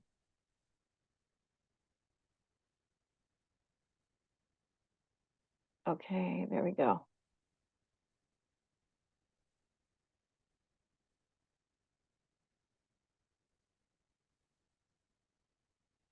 So Joa, please go ahead and share with us about Better Burma and Okay. your activities. Yeah, I think my sound is on. So, so thank you very much for welcoming me here and getting a chance to talk. And thank you also for the great, generous support of Buddhist Global Relief. I'll preface what I'm saying with the projects they've allowed us to carry out after the 2021 military coup, which is now going into its third year of resistance to the military, and the country is continuing to suffer in all kinds of ways as ongoing conflict worsens, even though it's mainly off the headlines and not something you read about very much. It's something that for those living through it is just getting worse by the month. And I've just so tremendously appreciated Buddhist Global Relief's faith and trust in our mission and the work that we're carrying out. And largely through their support, we have been able to serve monks and nuns that are not getting sufficient food supplies because the country has suffered so much conflict and the economy has basically been destroyed. There have been many monasteries and nunneries and towns that have not been able to receive proper food for their monks and nuns. And as people here would know, especially from such a deeply devout Buddhist country like Burma, where it's there's so much pride as well as good merit associated with being able to care for with food supplies and medicine and other things that are needed for the monastic communities, that there is for the first time really in decades, if not centuries, there are many monasteries and nunneries that are going without proper support from the lay communities, simply because everything there has crashed or is crashing. And so the support that BGR has been able to provide, that we've then given to our local team to be able to share to those monks and nuns, has been so deeply appreciated. It's been like as we get the updates on the donation reports, it's been described as something like a gift from the heavens that was never expected. That Myanmar being so off the main headlines of what's going on in the world today, the fact that there are benefactors and donors that are supporting them from overseas that they don't know, that they've never met, and that they've never reached out to, is something that that in every report we receive, just the hearts that are warmed by knowing that they're not forgotten and knowing that they're being cared for, and not just being cared for, but that their monastic population is being cared for, that their monks and nuns and monastic schools that are not having proper food and support, that they're able to get this from overseas. I also want to highlight just how tragically unique Myanmar is right now in terms of the delivery of aid itself, where even the being able to collect food supplies, rice and onions and cooking oil and other things, is a great risk to those that are carrying out that mission, because the military regime is still trying to control the entire country and trying to prevent any aid from reaching its people. And so the process of delivering aid to Myanmar is fraught with many difficulties. There are reports of people that I should say every stage of the transaction, from receiving the donation funds to then going to a market to buy the supplies that are needed, to then driving the truck on the road with those food supplies, to delivering them at the monastery. All of those instances are fraught with danger, and danger of not just confiscation, but danger of arrest, and even worse, because the regime has been trying to cut off all aid and support in its attempt to control the country. And so BGR has been very, very patient and very and very wonderful in working with us to understand the unusual risks that our team has gone through in having to acquire the funds in a safe way, purchase the supplies in a safe way, transport them in a safe way, and then deliver them every step of the process, which can take a very long time for safety concerns. And tragically, sometimes that safety is something that, even with all these precautions, can't be guaranteed. There are members of the team that have carried out these donations, that have found themselves or their families imprisoned, and at times even a loss of life from not directly related to our missions, but other members that have local members that have helped facilitate our donations have faced some of those consequences carrying out other donation projects. And so it's very tragic what's happening there. As mentioned in the introduction, the podcast platform that I have, Insight Myanmar, this was first started as a project to want to share about meditation and Buddhism and stories relating from meditators, monks, nuns.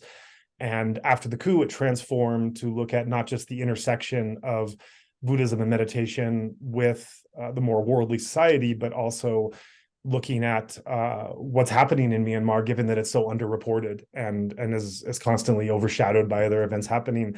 I should mention that 3 of the people who've spoken today have been guests on our platform. Ayayeshi, Bhikkhu Bodhi, and Rick Hansen have all graced us with their presence and given us really wonderful interviews, looking at this intersection between Buddhism and its engagement in the real world, and have been some wonderful and insightful episodes that have been able to look at that and to share it and to bring this reality, both the reality of what's happening in Myanmar to the outer world, as well as to try to understand through a Buddhist lens or a meditative perspective in the real tragedy and carnage of what is going on there now. So I just really want to thank everyone who has supported BGR and BGR themselves for believing in us and supporting our mission through these very hard times, and in a country that's very unstable, where there are very good people that are trying to stand for many of the ideals that we hold dear, and doing so with the highest stakes possible: gender equality, human rights, democracy, free and equitable society for all, that are taking the greatest risks unimaginable to me, even having lived in Myanmar for 15 years and been involved with it intensively for the last 3 years after the coup.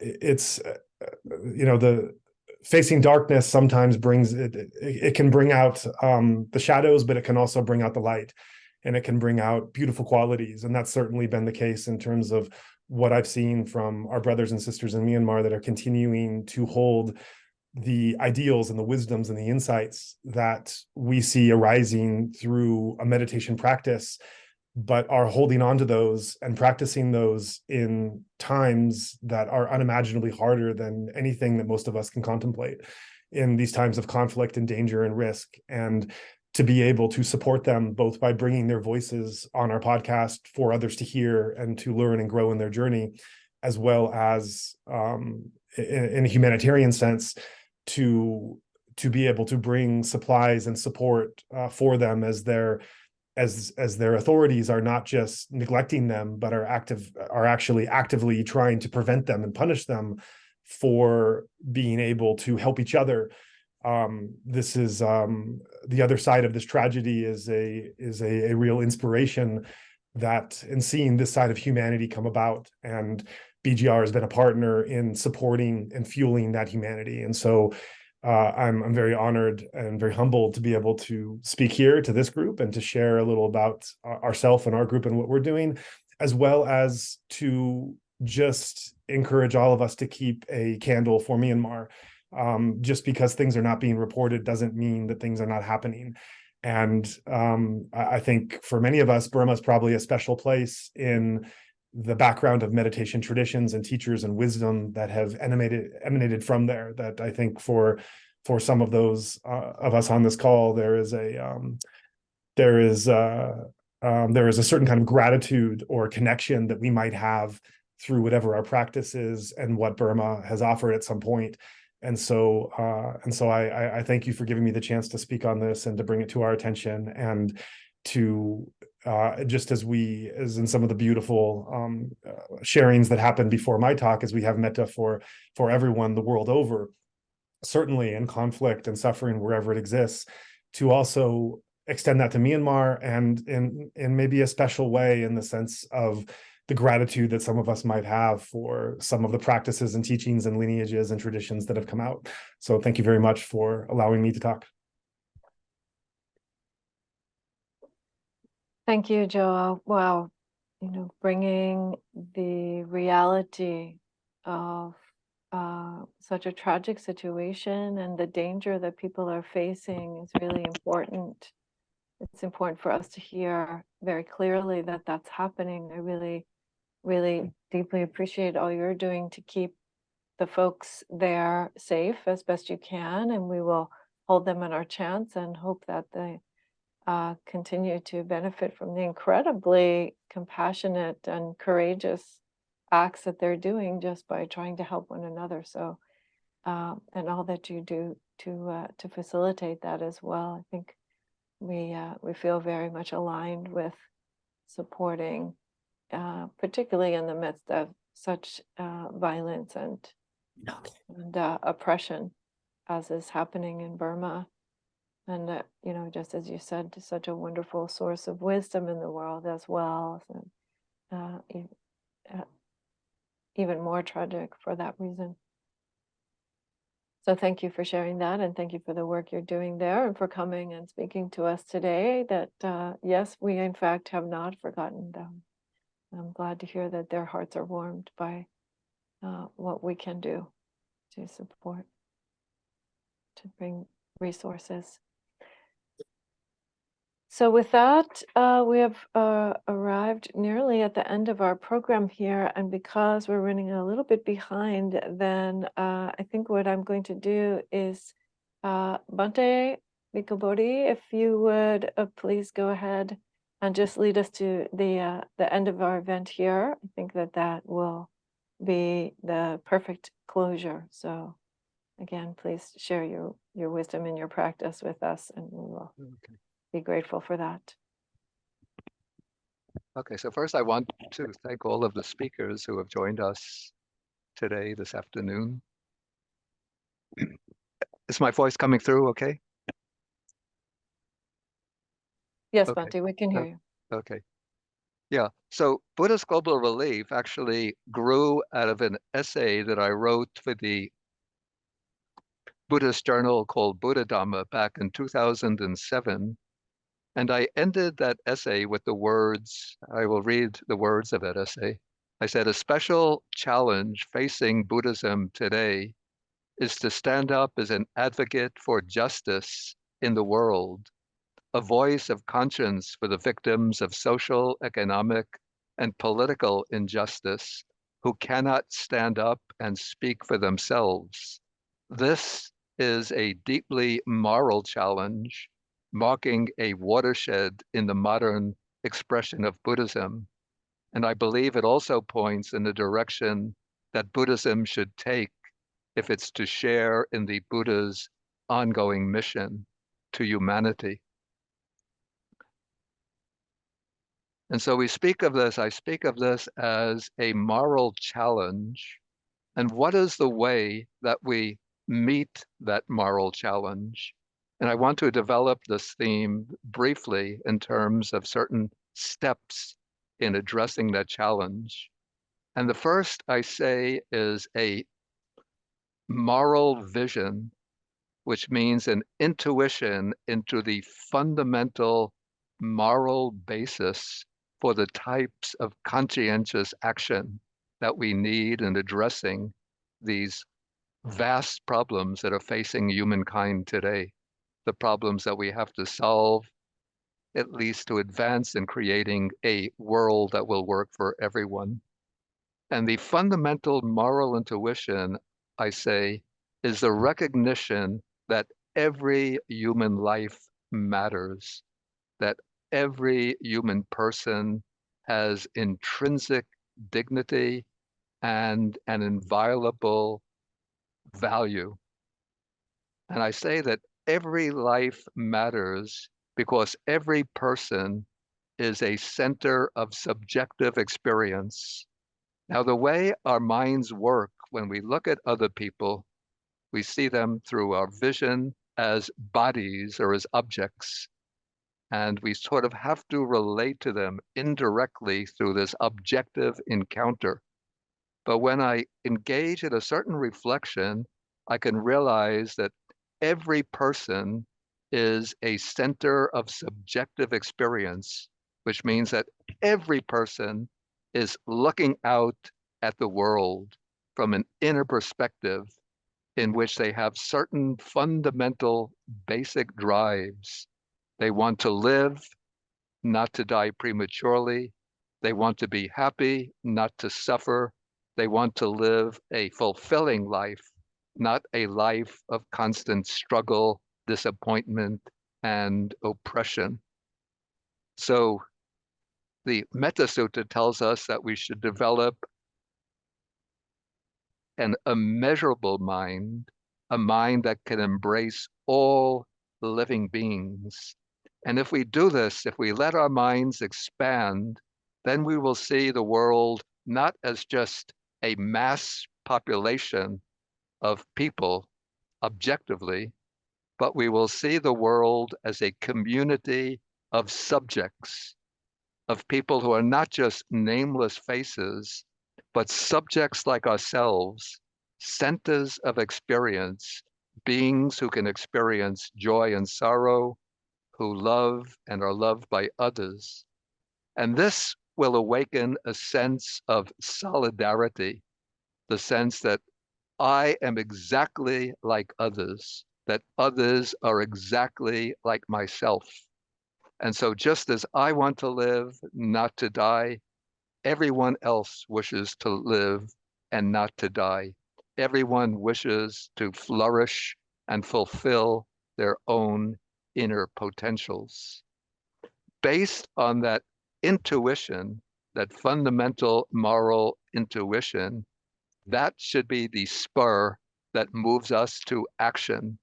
We have to take action to fulfill the wish of those who are aspiring to live fully meaningful lives, but who are obstructed by systems of domination, by systems of oppression, by poverty, by autocratic forms of government, by war, violence, climate disasters, whatever. And so once we recognize the fundamental urge of all people to live full and meaningful lives, then we are spurred to stand up against those policies, programs, social forces, political institutions that deprive people of the rights they wish for, that remove their security, that imperil their lives and obstruct their urge to fulfillment. And so this commitment to justice inspires a willingness to act, to remove the obstacles to justice, and to give others the opportunity to live full and meaningful lives. And so once we see into what I call the world as a community of subjects, then we feel the ethical imperative to act so that the good might prevail, so that in the long run and in the deepest sense, all people might emerge from all of the obstructive conditions like poverty, injustice, political oppression, and fulfill their aspirations for a meaningful and fulfilling life. Okay, in attempting to transform this moral vision into reality, we need two primary factors working together. One is justice, the urge towards justice, the urge to see that all people deserve and merit the conditions they need to lead these fulfilling lives. And so we have to be willing to stand up against injustice and to open the paths to justice. But the other quality we need is what I would call love, not merely loving kindness in the traditional way of sitting quietly and radiating good thoughts, but making a commitment to act in ways based on the perception that all people might have been, if we take the Buddhist standpoint, that they could have been our mothers, fathers, brothers, sisters, sons, and daughters in previous lives. And even if we don't take that literally, but we should just entertain it as a kind of imaginative perspective from which we can look upon other people, seeing all elders as our potential parents, all youngsters as being our potential children, all roughly in the same age range as being our brothers and sisters. And when we do this, that will arouse from the heart a quality of identification with others, solidarity with others, and a conscientious commitment to act in ways that will enable others to overcome the barriers they face and to reach the fulfillment of their aspirations and whatever those aspirations might be, as long as they do not inflict harm on others. So when we combine this urge for justice with this boundless commitment to love for all beings, this is what I call conscientious compassion, a compassion that swells up from the heart as a deep identification with others who are facing suffering, but a compassion that doesn't just remain passive as from the standpoint of an observer, but a compassion that then generates a conscientious urge to take action to alleviate the suffering of others and create the conditions for them to live fulfilling lives.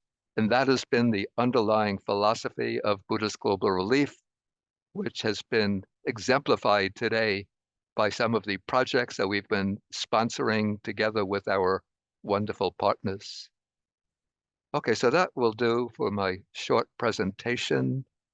And now I think we can bring the program to an end with, I think, Aya Dhammadeepa. Maybe you could just lead a very short loving kindness meditation. Just the 2 minutes should be enough. Yes, yes. All right. Thank you so much, Bhante. So for the loving kindness meditation today, what I would like to do is just begin by having you lower your eyes.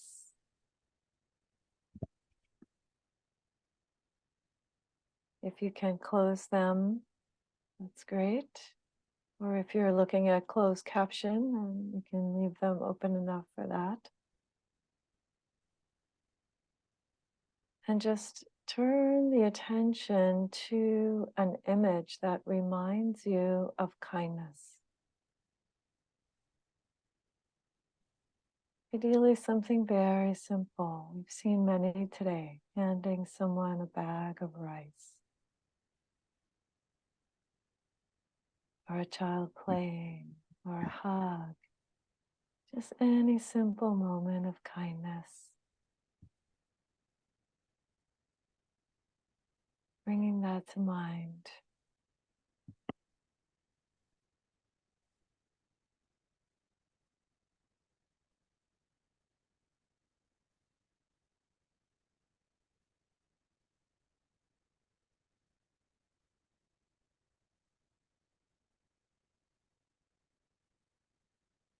Reminding yourself that you know kindness in your life.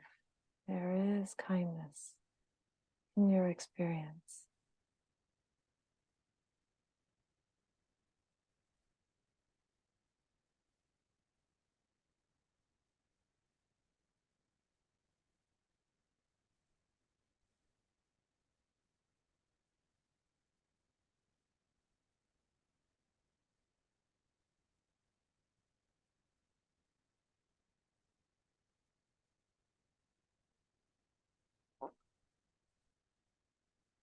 And then you can either aloud with your mic muted or in your mind, you can say that word, kindness, And imagine the sound of kindness filling your whole body.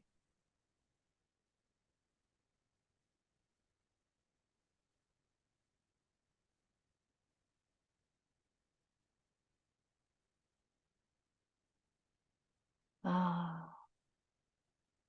kindness.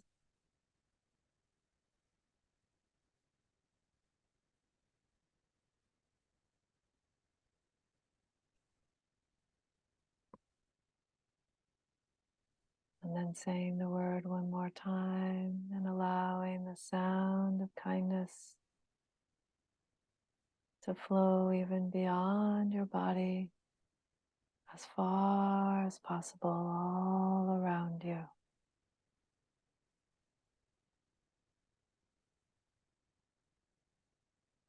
Sound of kindness. Filling your mind. Filling all being.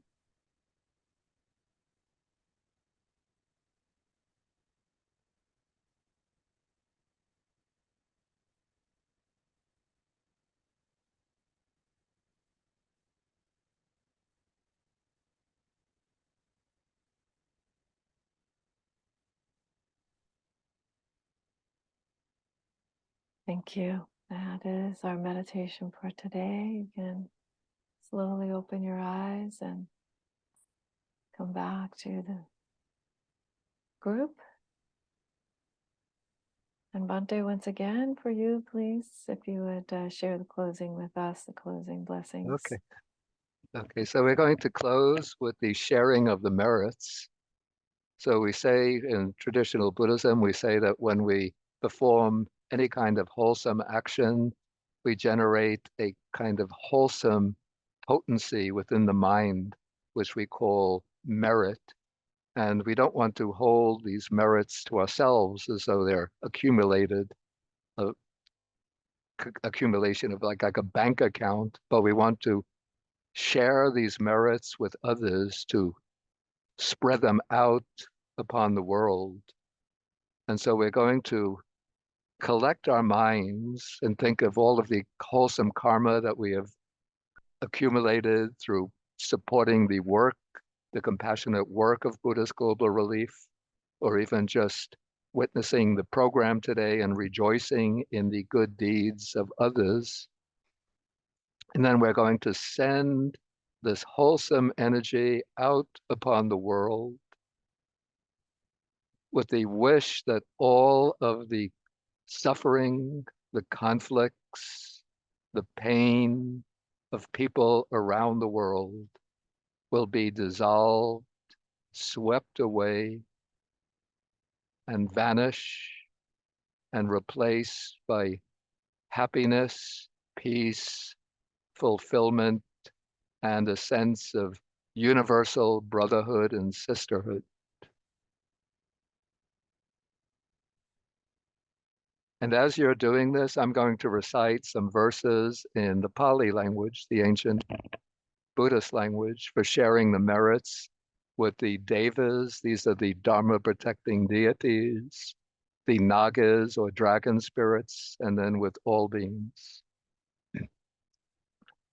Akasata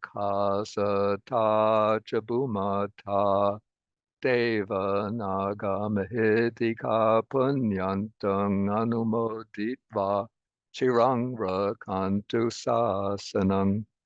Akasata chabumata deva naga mahitika punyantang anumoditva chirang rakantu desanang.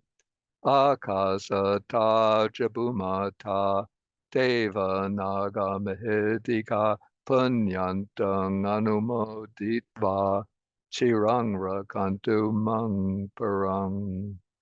Dukha pata jani dukha baya pata jani baya soka pata jani soka antu sabepi panino. May those in suffering be free from suffering. May those in fear be free from fear. May those in sorrow be free from sorrow. May all living beings also be thus. So again, once again, I thank everybody who joined us today, and especially to the speakers and the representatives from our projects, our project partners. Sadhu, sadhu, sadhu. Thank you, everyone. Thank you, Bhante. Yeah. Thank you, Venerables and staff and everyone who Yeah, I supported. also have to give like special word of thanks to, she's been hiding behind the scenes, but this is Kim Bayan, who is the executive director of Buddhist Global Relief. There she is, there she is. It was really the live wire who keeps the energy of Buddhist Global Relief flowing for many, many years.